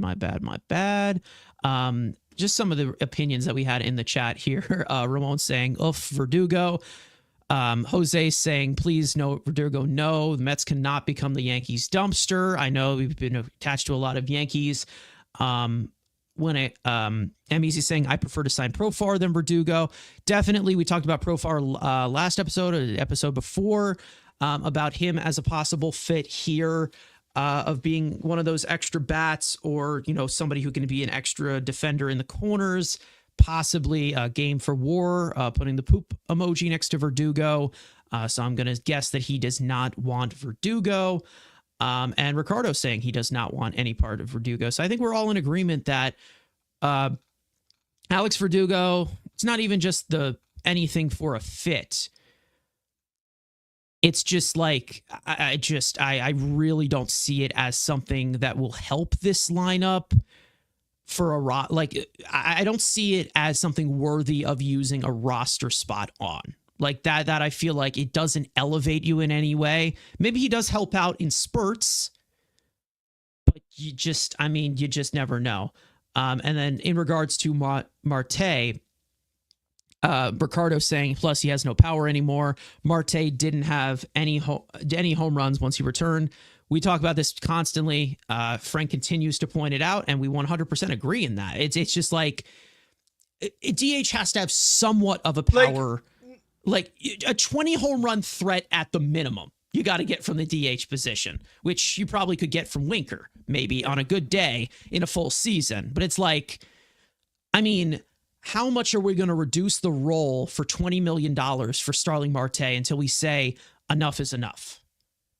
That's just how I put it. My critique with Marte is that before he went on the injured list, he was playing through an injury, and that was something I was complaining about. It was inconsistent playing time. He'd play, and then he had an inflammation, then he couldn't play. While we were live when that injury dropped officially, and he goes on the unbelievable. Exactly. Yeah. So while that was going on, he hit some home runs while he was hurt. So then once he got healthy, then he couldn't hit home runs. So why did he have more power hurt than healthy? It just makes no sense to me. Yeah. So he's just, I can't anymore, unfortunately. Like, we knew this was going to happen when we signed him, that the last year was going to be brutal. But, I don't even know if we could predict it to this extent. Yeah. Exactly. You can't have a homerless DH like Dom Smith. Yeah. Speaking of Dom Smith, he signed a minor league deal with the Yankees before our stream just started. So congrats to Dom. He's back in New York. So round of applause for him.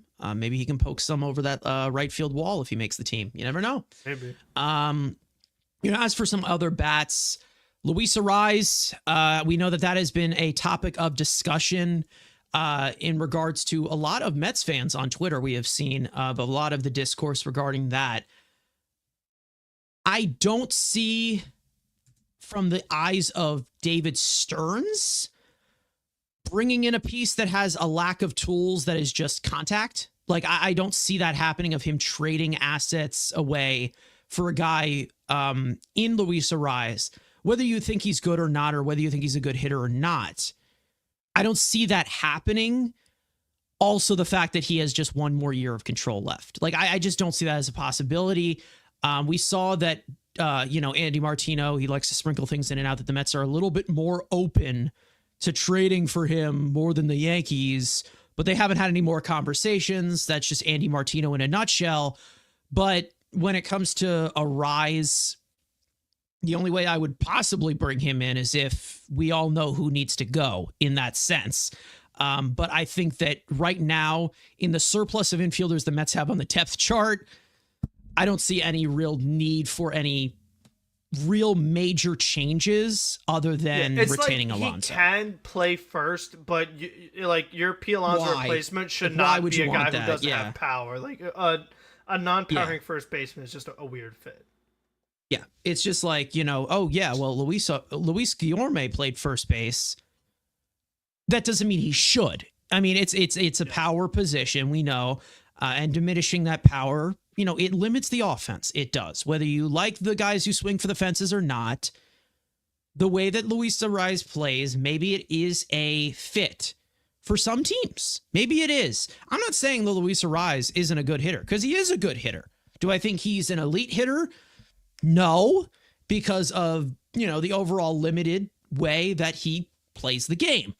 Also, he's basically just a younger Jeff McNeil, which I don't like. I'm not a fan of Jeff McNeil. I'm sure everybody knows that. But when it comes to the first base position, or when it comes to all of this or that, I need a little bit more tools coming up the middle, whether it's a shortstop or center field or second base even. It's more of what I would prefer of, again, the second base position is not something that I would completely, be opposed to. Truro coming in saying Arraez McNeil would have been sick in 1950. Absolutely. I would love to see it just to make Carson go crazy, but that. Yeah, I mean, listen, one thing the Mets love to do is troll me, so you never know if it possibly happens. But again, speaking logically in that sense, if Arraez were to end up on the Mets, and this is a big if Arraez were to end up on the Mets, 100% McNeil is out of here. Like, there is no way where you mix things in. 100% he is gone. Like, 100% he is 100% gone. Because, again, McNeil, if they're not viewing him as a bench bat right now... DH? All right. Anyways, but Marcus, okay. All right. So listen, can I set the record straight? Do I set the record straight before we move on here? I was joking. I was just joking. All right. I was just trying to get a rise out of Mets fans. All right. I know the situation. I get it. For those of you who didn't know, I was on Twitter and I talked about, Marcus Stroman as somebody who maybe is somebody that the salary is paid down by the Yankees. And I, like to poke the bear when I'm bored. And I said in a Mets community on Twitter, which I'm sure we all know what it is, I said that Mets fans have such a high moral ground on Marcus Stroman, but then they don't realize that Jeff McNeil is just as big of a head case. Everyone went after me. They wanted to kill me, which is the great response. Because again, that's not what I actually think. I just wanted to poke the bear because listen, there's some days of the week where I have a light work schedule. All right. And that is when it happened to fall there. All right. I didn't mean it. Okay. It was just to piss people off. And I understand it's just throwing a grenade and running away. I get it. But it also gives you a little bit more of an example of how protective Mets fans can be. And, never mind whether you think he can be traded or not, whether you agree with me or not. Again, everyone gives me this argument too. I think he's just a second baseman at this point. You can believe whatever you want to believe.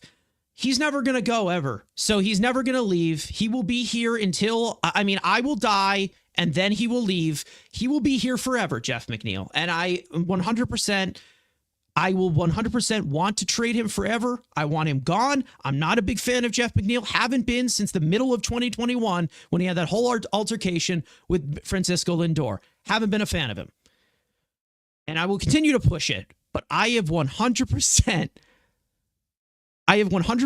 pushed that I would get rid of him, but I know that he will never leave. I know that Jeff McNeil will continue to be here to piss me off, 100%. And listen, when it comes to the overall talk of Stroman, I know that. I know it, okay? For those of you who are watching on Twitter, okay? For those of you, because I know we have a decent amount of viewers through Twitter right now, I was not being serious, okay? I was just trying to get a rise out of Jeff McNeil fans. And again, if you can recommend a different way for me to just throw a grenade into a fire, again, that's just the type of guy I am sometimes. I like to troll. I like to mess with people. I apologize for my actions. Again, it's not my fault. That's past Carson. Again, we don't know what that bastard's up to, okay? He's just nuts, okay? But again, if you got offended by that, I don't know what to tell you. Again, it ain't personal, okay? I'm just trying to, I was just trying to have some fun, okay? What can I tell you? Anyways, as for any of you guys in the chat, and we will get into a piece of the market that we have not talked about that much because it seems like it's being saved for the end all around the MLB. But when it comes to all of this other discussion, Truro talking about Arise saying, hearing Keith call him a modern day Tony Gwynn every day will make me go insane. I expect nothing more from Keith Hernandez, considering he is the ideal representation of a baseball boomer. So that is something that he would enjoy. But, again, it's more of the thought of how we feel about Alonso. Like, he's a boomer, but he's our boomer. Like he 100% is going to have that opinion about it. And he's going to put it in a comical way where he doesn't even realize that he's being funny, right? So, again, whether you think Arise is good or not, I think he's a good hitter. Do I think he's overrated as a player? Absolutely. Overrated does not mean bad. So I'm not saying that Luis Arise is bad. Not my preference of hitter, but again, you never know. But when it comes to some people got offended on it. Some people didn't. Some knew what I was trying to do. Some people didn't. Some people were attacking me. Some people, that's just how the internet is. And I happened to want the smoke that day. All right. What do you want from me? Anyways, as for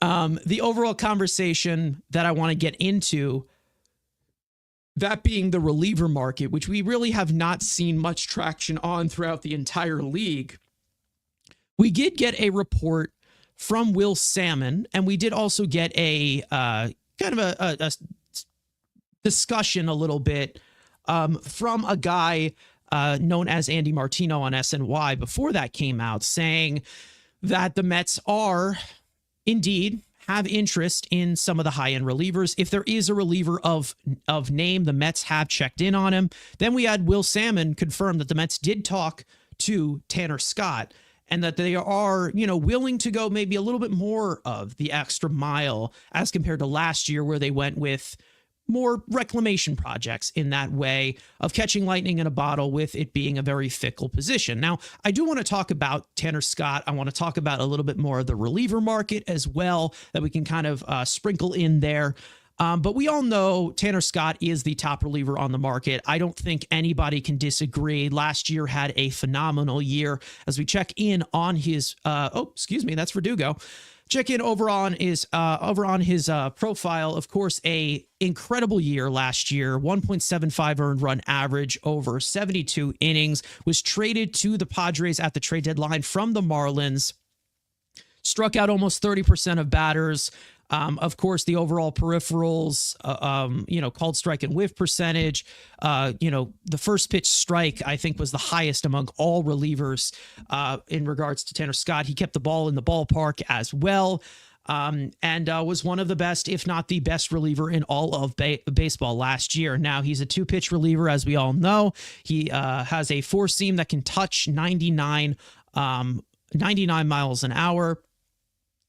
Over 16 inches of induced vertical break, which is very impressive. But of course, the overall look at overall fastball shape, we look at VAA, vertical approach angle, which is something that is hovering around 4, which is some elite company right there. As for, of course, from the left side, it's a little bit different of a look. We know that Stuff Plus, he has one of the best graded fastballs. He also has a slider, which he gets tons of swings and misses on. A 38.8% whiff rate last year. He also manages contact fairly well, of course, inducing a 52% ground ball rate, which was in the 88th percentile last year. And as a two-pitch guy, we know there is a lot of high spin. There's a lot of explosiveness. He is going into an age 30 season. From the left side, we know that there are some matchups that definitely can be guys that the Mets could take advantage of from that side. Of course, facing guys in this division, such as Bryce Harper, Kyle Schwarber, or even if you're looking at, Matt Olson or something like that. We know that Shohei Ohtani is going to be in competition with us in the playoffs as well. That was the team that we lost to. The Dodgers are going to be there every year. So you probably can get a shutdown reliever like this that can, obviously dominate and just buzzsaw through everyone. Obviously, when it comes to Tanner Scott, he is going to have a huge market. He's going to have the biggest market among any reliever because of the year that he just had. We know how relievers can be very, very fickle. We know that there are some little red flags in regards to Tanner Scott, of him, being the late bloomer that he is. We don't know how it's going to hold up, especially with, a little bit of the walk concerns as well. But as the late blooming reliever that he is, Frank, I will go to you in regards to Tanner Scott. I know that anyone would want Tanner Scott on this roster. Anybody would want Tanner Scott on their team as the lockdown closer that he was. And you definitely could build a really good back end. If Danel Nunez is healthy, being in the 7th inning, Tanner Scott would be in the 8th, or vice versa with him and Edwin Diaz. He's going to command a lot of money. Great contact manager, great swing and miss, explosive, checks a lot of the boxes. But I mean, what are you seeing in terms of the market? Is this somebody that you would 100% go after and pursue on this market?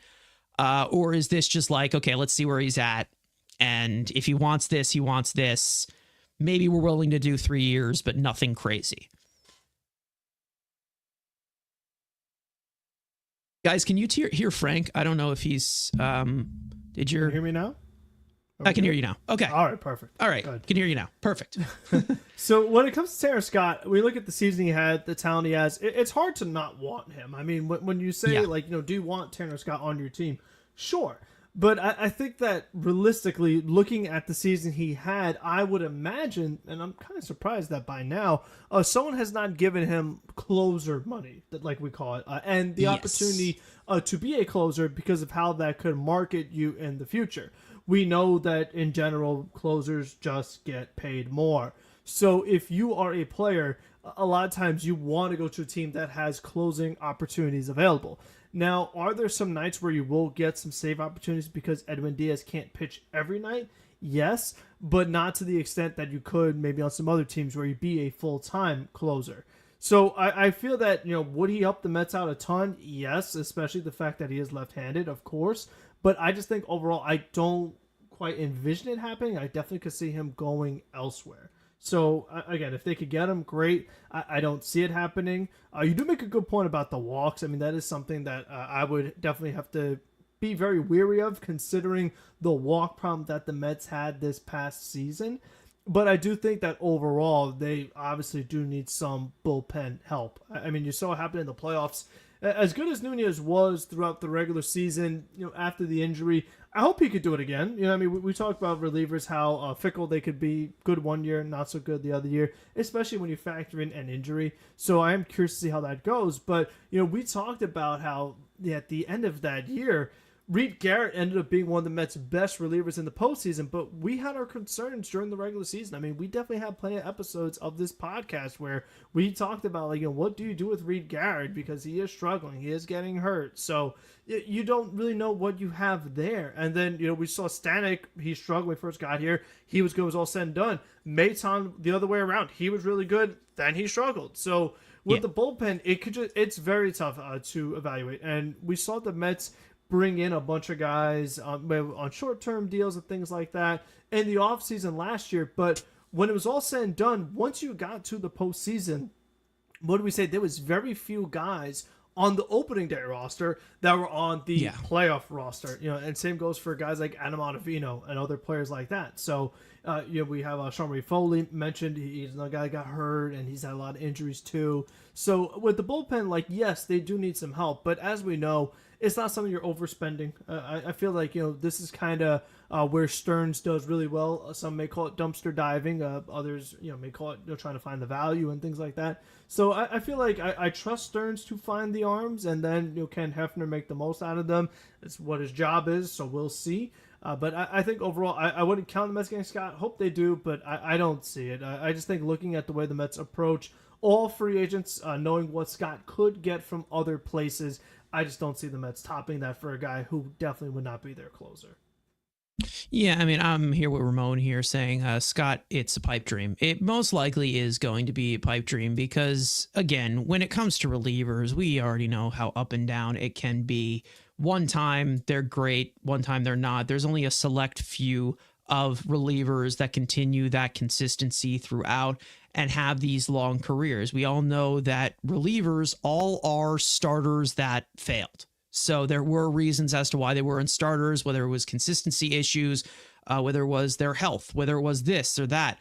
So that's the main reason as to why this position is so inconsistent, because you have a bunch of failed starters trying to do a high leverage reliever type of deal. Now, you never know. We saw Jeff Hoffman get a 3-year deal from the Blue Jays. We know that there was a concern regarding his health, and he had like a failed thing with the Orioles and the Braves. And it seems like the Blue Jays said, we don't give a shit, and we just gave him the money. We don't know if he's going to be starting. We know that there has been talks about that. Maybe he could be possibly stretched out in that way. But there are definitely a good, there's a good amount of arms we have here with upside, but there are definitely some pieces they do need to add in. I don't think they need to build a full bullpen as to where they are signing all of these guys just to build an entire, Diamond Dynasty team, because I feel like you're going to have to catch lightning in a bottle somehow. I think that there are guys on this team right now who do have legitimate chances to be in the bullpen come opening day and down the stretch of the season. We all know that we can see this be pieced together as well with how Stearns has kind of approached it, because we had like 2 pitchers from the opening day roster that were on the playoff roster, like you just said. So we don't know if this is going to be the team, and committing a full-on, let's say, 4-year contract to somebody like Tanner Scott, I don't see that happening. If they were to get Tanner Scott, I would be overjoyed, because I would think he's a great pitcher. Is there risk there? Sure. There 100% is risk with pretty much any pitcher. We all know about overall consistency is a little bit more of, something that we kind of look at with relievers. Overall health-wise, a little bit more with starters. But of course, there also is the factor of Edwin Diaz being the closer of this team. And whether you like it or not, whether you think that Edwin Diaz can't be the closer, I don't know what to tell you. He's going to be the closer next year. So he's going to come into the ninth inning if he has a safe situation. Maybe he comes in against the heart of the order, which I hope is something that is also considered because he is there to do that. He was paid to do that. When it comes to Edwin Diaz going long term, we know that Tanner Scott is going to get a multi-year deal from some team. We don't know when it's going to be. But when Tanner Scott does get that multi-year deal, we know that Edwin Diaz has a player opt-out afterwards after the 2025 season. That's not going to happen. I can tell you right now, Edwin Diaz is not opting out of this contract unless he was dumb, which I don't think he is dumb. Personally, I like to think, as my favorite Met, Edwin Diaz, I like to think he's not dumb. I don't see a reliever passing up 3 years, $28 million left on your contract, possibly with a club option as well to see if you perform with some incentive. I don't see that possibly happening. But again, you never know, especially with him going into his 30s, the health concerns, whatever. I don't see that possibly happening. But if Tanner Scott is willing to be an eighth inning guy, is willing to be just a back end of the bullpen, maybe. And again, if there is a possibility to get him, sure. But I think that there still is a lot of value out there on the free agent market as to where you have upside. Maybe you can tinker with a few things because pitching, again, there is a lot of lightning in a bottle. There's a lot of risk involved with that. But then we also have a pivot as well in regards to David Stearns. Brought in Jorge Lopez, brought in Jake Diekman, brought back Adam Ottavino. All those guys had diminished roles by the end of the year. Brought in Ryan Stanek. They brought in Phil Maton. I mean, they made a lot of moves in that bullpen throughout the entire season. You never know who is on the upswing. You never know who's on the downswing. This is just the reason as to why this position is so inconsistent. Because again, all of these relievers were inconsistent starters. Unless it's a different type of deal where Ben Joyce, coming out of college, he was meant to be a reliever because he was throwing 105 miles an hour in Tennessee in college baseball. So again, there's only a top 1% of guys who you're like, okay, this is 100% going to be a reliever. Another guy that can, you can count on that possibly happening, somebody who's in our farm system, they drafted in the 8th round, Ryan Lambert. Hard thrower, explosive stuff. He's going to be a reliever. But they're most likely, when it comes to all of these guys, they even were relievers in college, they come in here, they're expected to be starters. Sometimes they fail, and because they are so inconsistent, that's the reason why they're in the bullpen, to manage the workload, to bring down the workload. Maybe that's the case in a guy like Tyler McGill, and even if Tyler McGill were to move to this bullpen, which, I mean, who knows? If he were to move to this bullpen, I don't know. Again, I don't know what he's going to be able to do because he's going to have bad outings too, even if he is the best of his career ever in the bullpen. It will happen. Like relievers, at any point, something will change. Something will happen, and they put themselves in that situation. I mean, you walk a tightrope with this situation, and giving a 2-year deal to one of them, if you expect more consistency, but when it comes to Tanner Scott, who we know is going to get paid on this market, I don't see it happening. Would I love it? Sure. Because I think, lockdown in that way, the back end of the bullpen, it's important. But you never know when this is going to rise and when this is going to flop. As for the rest of the reliever market, some relievers out there that are available. Frank, if you want to go into the rest of the market, because we really haven't touched on it that much because it seems like it's something going to be more of the last resort of the offseason because not really much has moved. We know that Jose Leclerc is out there. He's been linked to a few teams, nothing crazy. We know that some other guys out there, like, again, David Robertson could be somebody that maybe they bring in because he was willing to be the 8th inning role. What was it? Last time that he was here, maybe they do try that. Who knows? Brooks Raley is available, that maybe they do try to bring him back, but he's not going to be fully healthy. It seems like he's throwing right now, but he's not really close in that regard. We know Ryan Stanek is available, who the Mets could possibly retain. You never know. But we have other free agents out there that you could possibly consider to build a little bit of a bullpen. Lucas Sims is another one with some decent upside as well. You never know what you can really catch.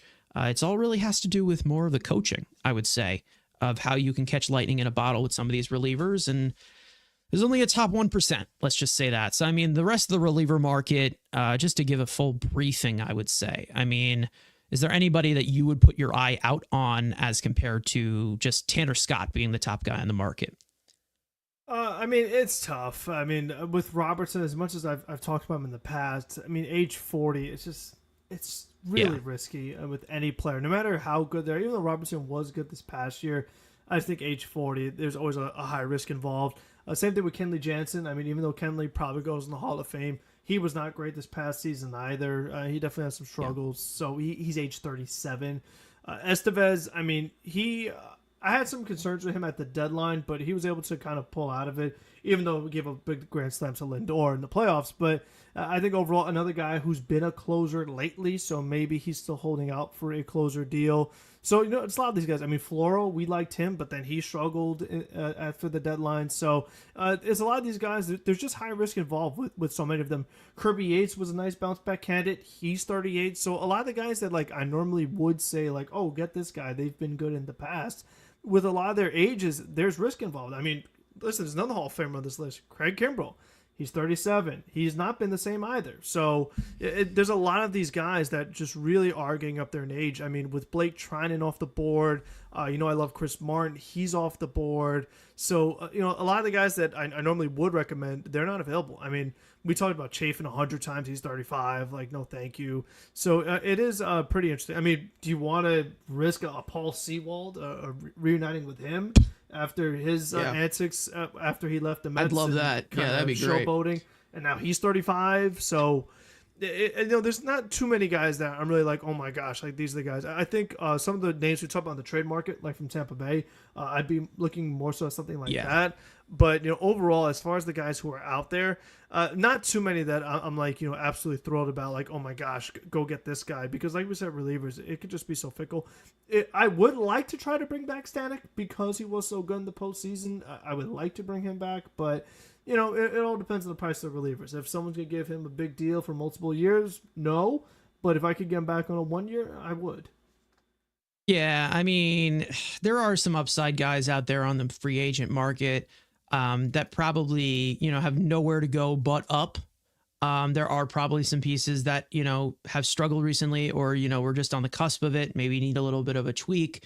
There are relievers out there that I would prefer to go after and probably bring them on in a 1 year deal. If it takes, 1+1, maybe Jose Leclerc is one there out there. Lucas Sims, again, like we said, I would love to do a breakdown on Lucas Sims, because that guy is he is quite an upside arm. Let's just say that.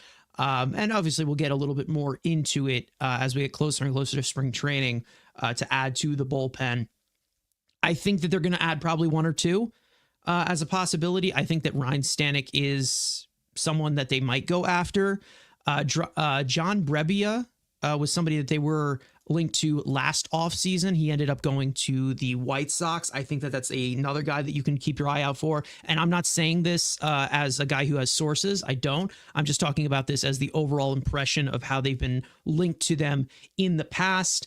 To be honest, there is every single guy I feel like could have possible upside, and maybe with a tweak. The only guy on this list of all relievers, Adam Ottavino, no more.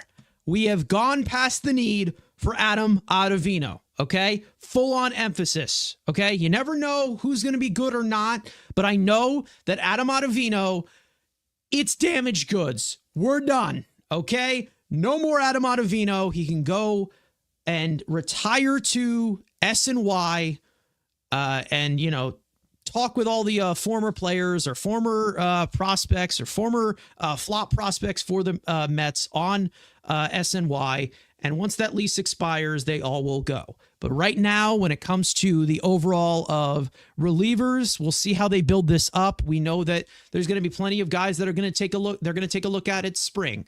So you don't know what this is going to look like. Ricardo saying Adam Ottavino needs to play pickleball in Pakistan. Listen, I'm done. I've had it in regards to a guy like Adam Ottavino. It's just like, how many times can we continue to do this? I do think that maybe in a pinch, maybe Griffin Canning is someone who gets a spot.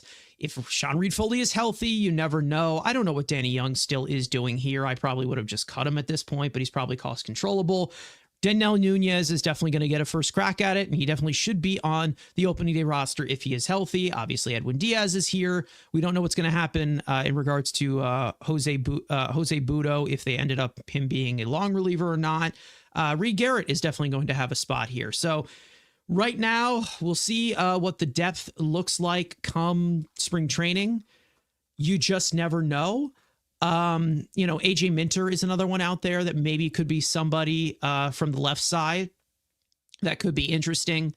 But I would say that when it comes to Tanner Scott, there's probably a certain price that the Mets are willing to go up, considering how good he is. But there's also another factor of, we've talked about this many, many times. We have our closer. Like, we already gave them money. So whether you agree they should have given that money or not, listen, I don't know what to tell you right now, but he's going to be here. So, and he's the highest paid reliever in all of total. So he's definitely going to be the main featured reliever here, whether you like it or not. Obviously, I'm a little bit biased in the sense where I'm like, okay, I want Edwin Diaz here. Is the contract awful? Sure, it 100% is awful, because for a reliever, it's not very well precedented. And especially with the situation we've gone through ever since he signed that deal. But when it comes to the Mets rotation and their bullpen and, the overall deep of the rotation of guys who can be in the bullpen, we'll see what happens. Matt Moore is another one that I've talked about before in the past. Could be someone from, lefty sort of matchups that could probably do a little bit better than a guy like Danny Young. Probably won't cost that much. We know that Matt Moore was a big prospect back then. We know he threw a lot harder, but he's turned out a decent back end of his career as to where he can be a solid guy out of the bullpen from the left side. Whether it's second lefty or not, I'd like to find a way to replace Danny Young and possibly just add somebody else that could be an upgrade towards maybe a guy like Sean Reed-Foley, who has failed to stay healthy. Maybe a guy, like even Jose Budo, who maybe they want to stretch him out as a starter. You don't know what they want to do in regards to that. There's tons of different options they can go after, and I think that they're going to end up signing one or two. But I don't think they're going to just okay, let's build an entire bullpen around Edwin Diaz and Denel Nunez because everybody else completely sucked or got hurt. I think if it is end up just retaining Ryan Stanek and then ending up signing Brebbia, then so be it. I think that, relievers are another thing you can look out for the deadline. But we also just never know as to taking it into full president, like a full president here for the bullpen. A lot of the guys from opening day last year were not on the roster towards the end of the season, not on the roster towards the postseason. So again, it's not going to be fully set in stone of what this bullpen is going to look like. And that's the main reason as to why I think the Scott interest is not going to be full head on of compared to some of these other teams that are willing to throw money around for these relievers. But anyways, Truho coming in here saying, got to bring back Drew Smith to give up the back-breaking homer whenever he pitches in high leverage. Yeah, sure. I mean, listen, it seems like he never will leave. So until he signs with another team, he's a Met for life. So you never know. Obviously, we have been way too hard on Drew Smith, right? So apparently, we are the worst human beings for when we criticize Drew Smith because of his great career ERA. And that's how we're going to settle it. But apparently, context does not matter at all in that discussion. But anyways, Frank, anything else on the reliever market? We'll get into some of the questions that you guys have in here, guys. Let us know of some of the questions. One more thing that I actually want to add before I kick it off to Frank here is if you guys would offer a 4-year contract to star free agent reliever Tanner Scott. We had over 125 votes in here. 60% of you are saying yes. 24% of you are saying no. 10% of you are indifferent. So you don't really care if they were to end up doing something like that. I think that they would be a little bit more open to doing it if they did not have Edwin Diaz here, who, whether you think he's the closer or not, you can't deny it, he's going to be the closer next year. So unless you can find a trade partner that can take on that monstrosity of a contract that is not great and not precedented to a reliever, Edwin Diaz is going to be your closer next year. Sorry. Yeah, I think when you mentioned the point of like they don't really have many guys from last season that they know for a fact are going to have spots next year. You really feel like it's going to be one of those things where they're going with that quantity over quality approach and just sign a bunch of arms and hoping that some of them stick for now. Yeah. And then maybe you add some at the deadline or off waivers and things like that and just kind of piece it together. So I could definitely see the Mets going that route again instead of like getting one high profile guy, just a bunch of lower to mid-tier guys, and then just putting the bullpen together like that and finding the stuff that matches up in the right matchups along the game. Yeah, and I think we will get more news, obviously, as the offseason continues to go along. Once you get past the Alonso and the Bregman and the Santander, once you get past some of the starting pitchers that are still available, Flaherty, Nick Pivetta, there's other guys that I'm probably missing, other starters that are still available. Scherzer's still available if you want to keep him, bring him back. There's other guys out there that could probably make it. Oh, Clayton Kershaw is still available. We all know that there's a situation with him in regards to that. There's other guys, the depth pieces as well, that maybe get brought in on a minor league deal or maybe a 1-year contract. But the market eventually will move along. I think that right now it's all really just going in clumps because it seems like all of the news that we have gotten, whether it's a heavy news day throughout the week, it seems like 3 signings happen all at like the same time. And then it just dies down for the next 24 or 48 hours. Like that's really how it's been with free agency. And it kind of makes you feel like they probably should have like a free agency like deadline upcoming now with how cautious these types of teams have kind of been to kind of push things along.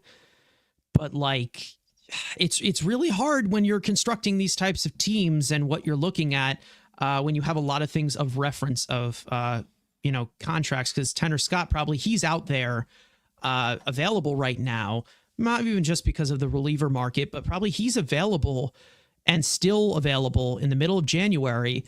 Maybe because of what we saw with the Edwin Diaz contract, or maybe what we saw with Josh Hader of how, he kind of regressed in that sense and, was not the 100% lockdown guy after being a lockdown guy the year before. So we never know what is going to be the deal with, the bullpen. Genesis Cabrera is somebody that Ricardo brought up here in the chat. He's on a minor league deal, so maybe it's a lightning in a bottle situation that they could see in spring training. But we know that relievers are going to continue to move in and out. We've talked about this, the life of a reliever. We've seen the Mets hold on to relievers a little bit longer than they should, but they've also DFA'd a decent amount of them as well. And we've seen a lot of lack of no nonsense from Stearns, where he's made signings, guys that he brought in, and he was willing to designate them for assignment.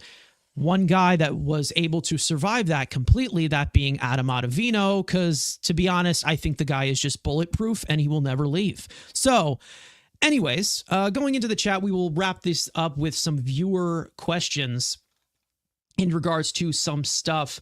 Any news on Bregman, says Steven in the chat? Not really.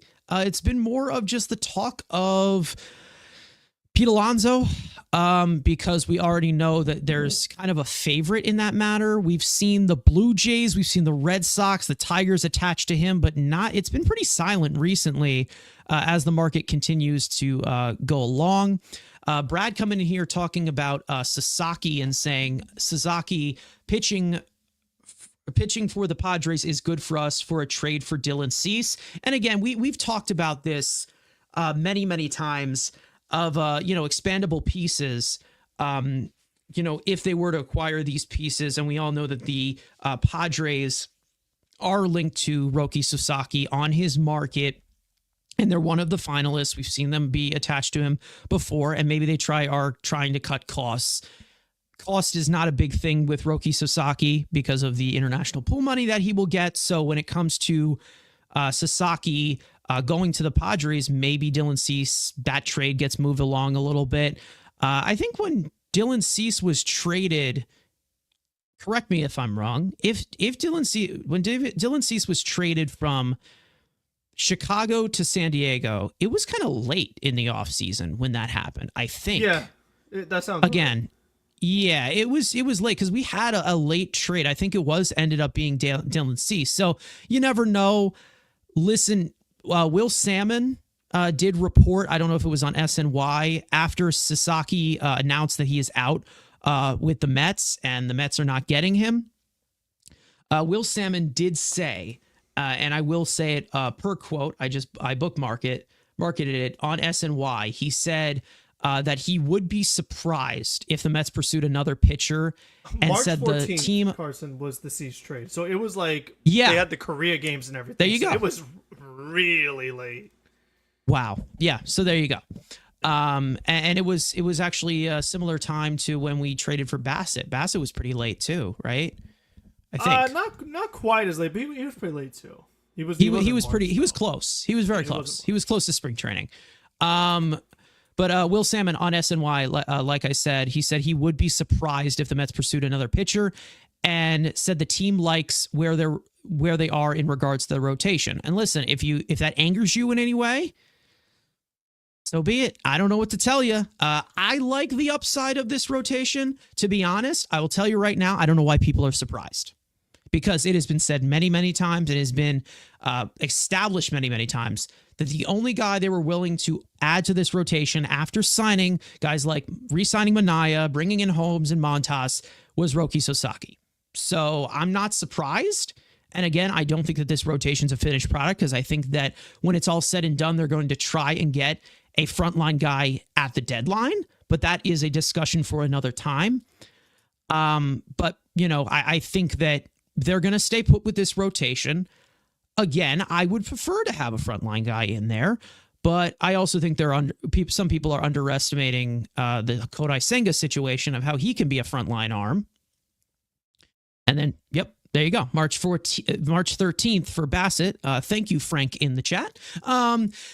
But, again, I think that we'll see how this all pans out, but the starting rotation, I'm not really expecting them to go all in on one of the frontline pieces. And if it makes you upset in that regard, I just don't know what to tell you. I'm not shocked.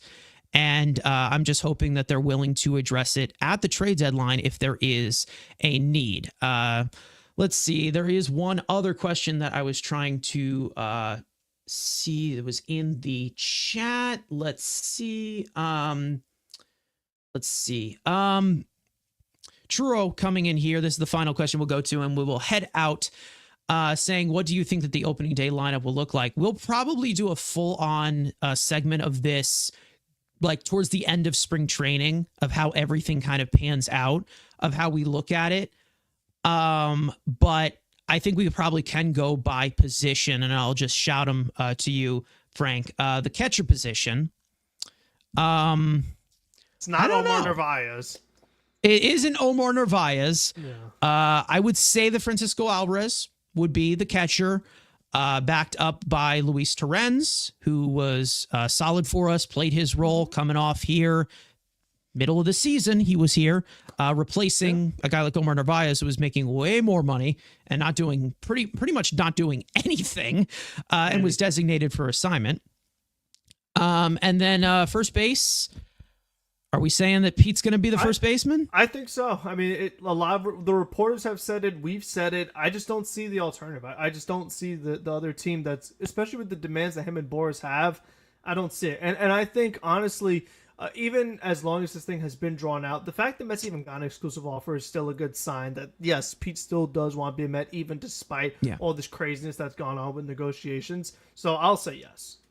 I think also Pete is willing to give the Mets a chance to match anything, at least. Obviously, there is a price, but I do think that Alonso will end up being the first baseman. As for second base, I don't think there really is any choice right now. I think it's going to be Jeff McNeil at this current moment. Because for now, we don't know. That's the thing too, is that the question of the opening day lineup versus playoff lineup of Game 1 might not necessarily be the same lineup. So I mean, that's the other thing to consider. Shortstop, it's a hard one. Yeah. It's a really tough debate, but I'm going to go with Francisco Lindor. Okay. All right. Yeah, this is a hot take of mine, and I've been holding it in for all the offseason. Now I can finally give it to you guys that I think that Francisco Lindor is going to be starting at shortstop on opening day. Wow. And listen, who knows? I don't know. At third base right now, I would say that it's going to be Mark Vientos. Yes. I think they're going to give Beatty a chance in spring training to prove himself. I don't think he's going to, because I just don't see anything. Regardless of your opinion on Beatty, don't care. I don't think he's good. I think Mark Vientos has earned the right to get the third base job, whether you think he's a good defender or not. It's the best thing for his development. It would affect his offense if you were to just move him to DH. We saw that happen with JD Davis. Different story, I know, but it is a real thing of overall reps as an overall player, and him being 25 years old. Again, I think I love JD, but he was not Mark Vientos, especially when you factor in the postseason thing. It's not even close, to be honest. Yeah. Obviously, I mean, what Mark Vientos was able to do, they weren't in the position that without him. I mean, obviously there were some other factors. We know that Lindor was a huge part of it, and an MVP caliber season. I mean, in baseball, it was a team effort, absolutely. They needed a collective guys to stand up, especially at the position that they were in at the end of May. Oh yeah. And listen, I think Vientos has earned the right to play third base. And I think that I think it more affects the second base position because, I don't like, the current guy right now at second base, not even just for his overall play, but also just the overall of kind of passing the torch or mentoring some of the young guys and being the type of presence in the locker room as Jose Iglesias is. We already talked about that, I'm pretty sure, last week or week before. But I think, when it comes to third base, Mark Vientos has earned it. I think that's pretty much something that we can pretty much establish there, unless some crazy deal for Bregman out of nowhere comes. Or I think Arenado, which he's another guy who has not had much juice behind that deal. And now it seems like the Cardinals might not trade him at all, but with the way that has gone. You never know. I mean, you really just never know.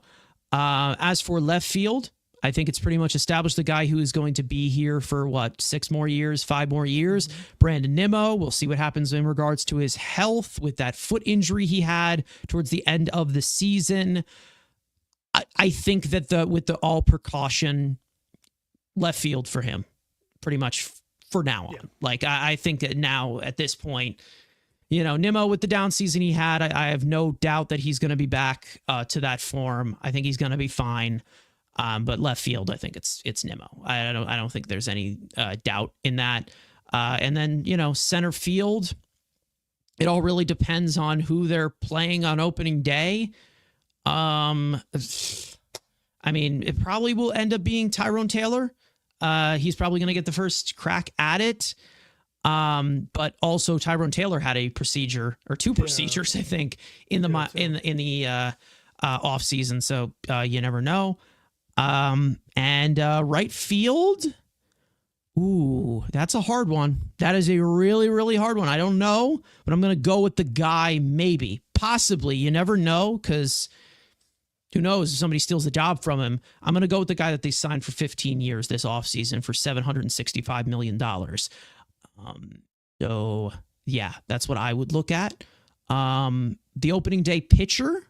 No, but DH. You didn't give DH. Oh, DH. I think it's going to be Winker. I would go with Winker. I agree with that too, actually. Yeah. You never know with how he faces lefties. Maybe they do go with the platoon. I don't know what the other bat is going to be.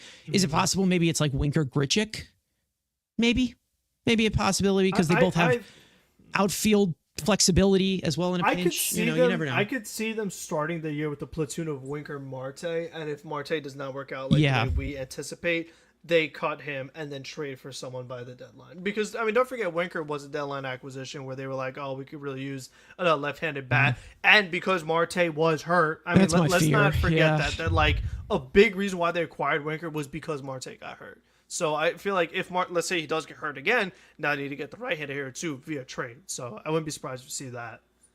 Yeah, that's my fear. Because I feel like, the only because that's fear the I thing, have. because to sign Winker and Grichuk, I mean, to sign two outfielders, something needs to happen with Marte, because there's just too many outfielders. And like we've talked about, no backup infielder right now. With Jose Iglesias still a free agent, unless you're calling up Beatty, who really only plays one position. You don't have a backup infielder either. I mean, I hope Acuna's in this equation somehow, some way.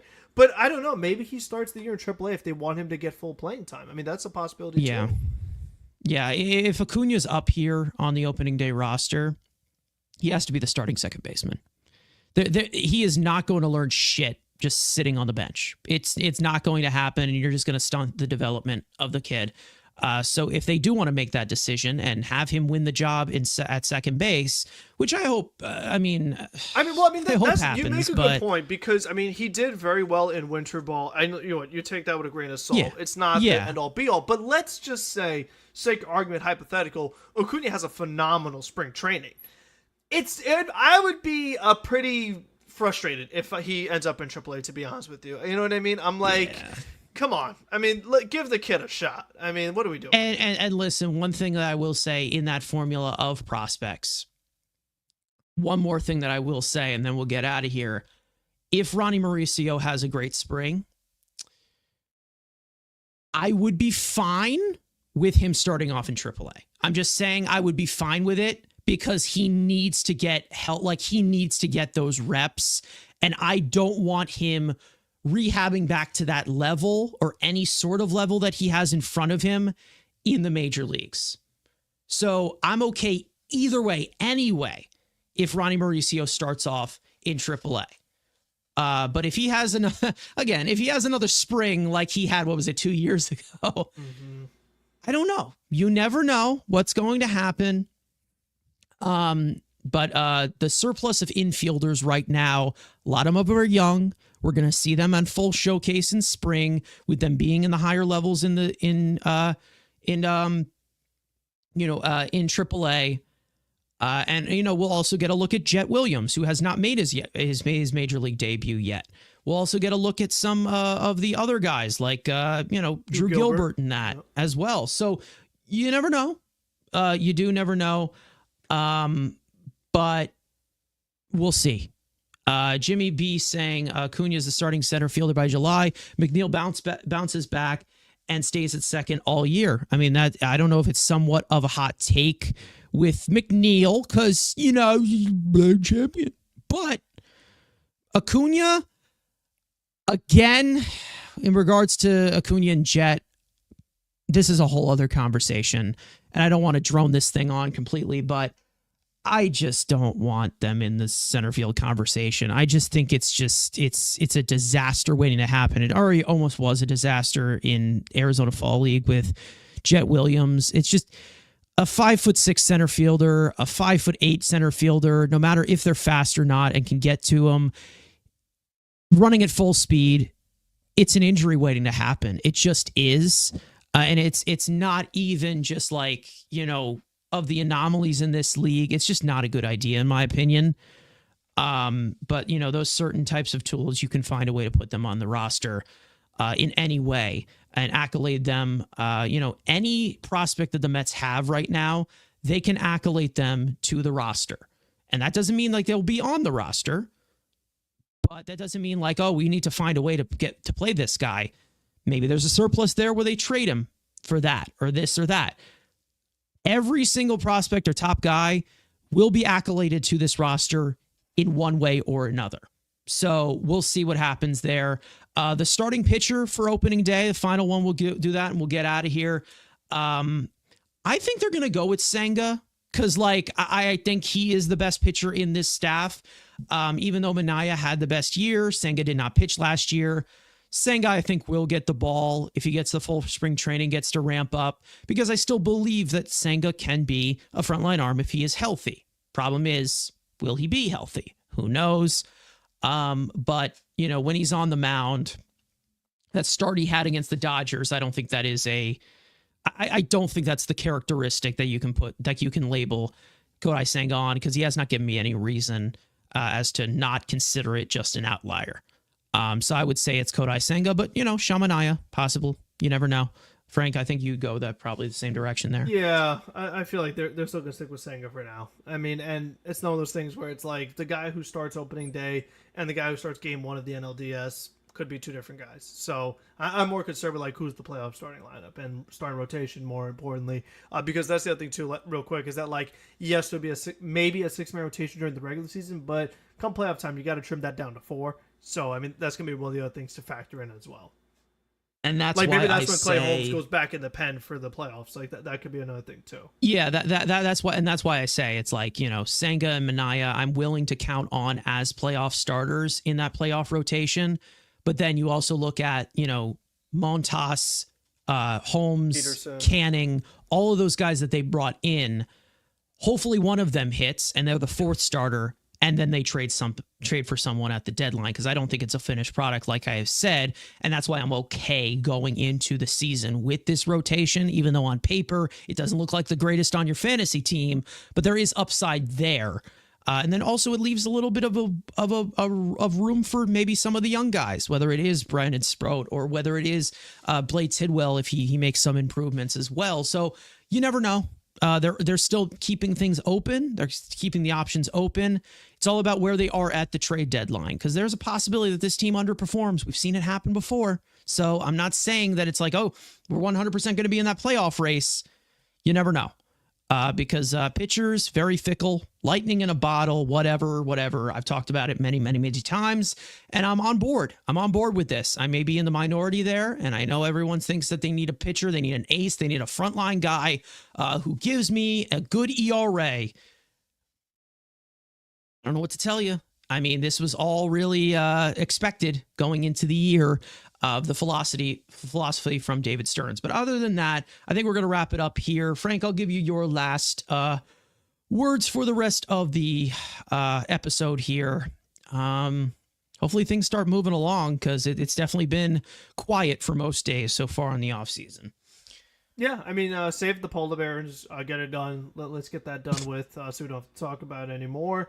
And like we said, we'll just have a lot more clarity, and then you only really have a few things left to do: DH, bullpen, and you're pretty much ready to go, and then see what happens. But really, that's the big domino left remaining. We've been talking about so long, but hopefully they get Pete done soon, because like we said, I don't want this thing to drag on too much, because you know, you don't want to see something else pass up, like maybe another opportunity, because it's like, oh well, you know, then what else do we do? Because then it gets kind of dicey. So I do want to see them get that done, and then they'll have a little bit of work left to finish off.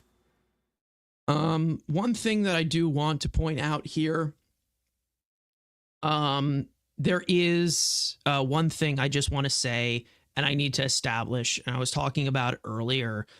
The Mets AA affiliate is going to be changing their name for 1 week, or 1 series or something like that. And they're going to be renaming the team as the, the Binghamton Bathtub Donkeys. Okay, now listen, it's dumb, and it's not like, listen, but I think that the fact that it is dumb is the reason why it is the greatest thing ever. Now, for those of you who have not seen this tweet by Mike Mayer, one of our beat writers, and he also retweeted it here. This is the logo for the overall look of things, of what they're going to be doing in Binghamton. And let me just say, the merch that they are having, I need this shirt. I don't know why I do, but I need it. It's just too stupid to not pass up. Let's just say that. But when it comes to the rest of what we are covering here, again, Pete Alonso, hopefully we get an update at some point. Still got some stuff to do in this offseason. Again, it's been slow. We'll see what happens. For those of you in here, thank you guys so much for watching. We hope you enjoyed the conversation. Above 2 hours here, and lots to talk about. For those of you watching or listening on playback and you want to join the conversation live in the future, make sure to subscribe to the Mets Weekly YouTube channel. Turn on post notifications to know when we go live. These shows are done live. Sometimes we say stuff, and sometimes it sounds uncutted and it sounds unedited. That is because it is. We do this live so we can have the conversation with you guys.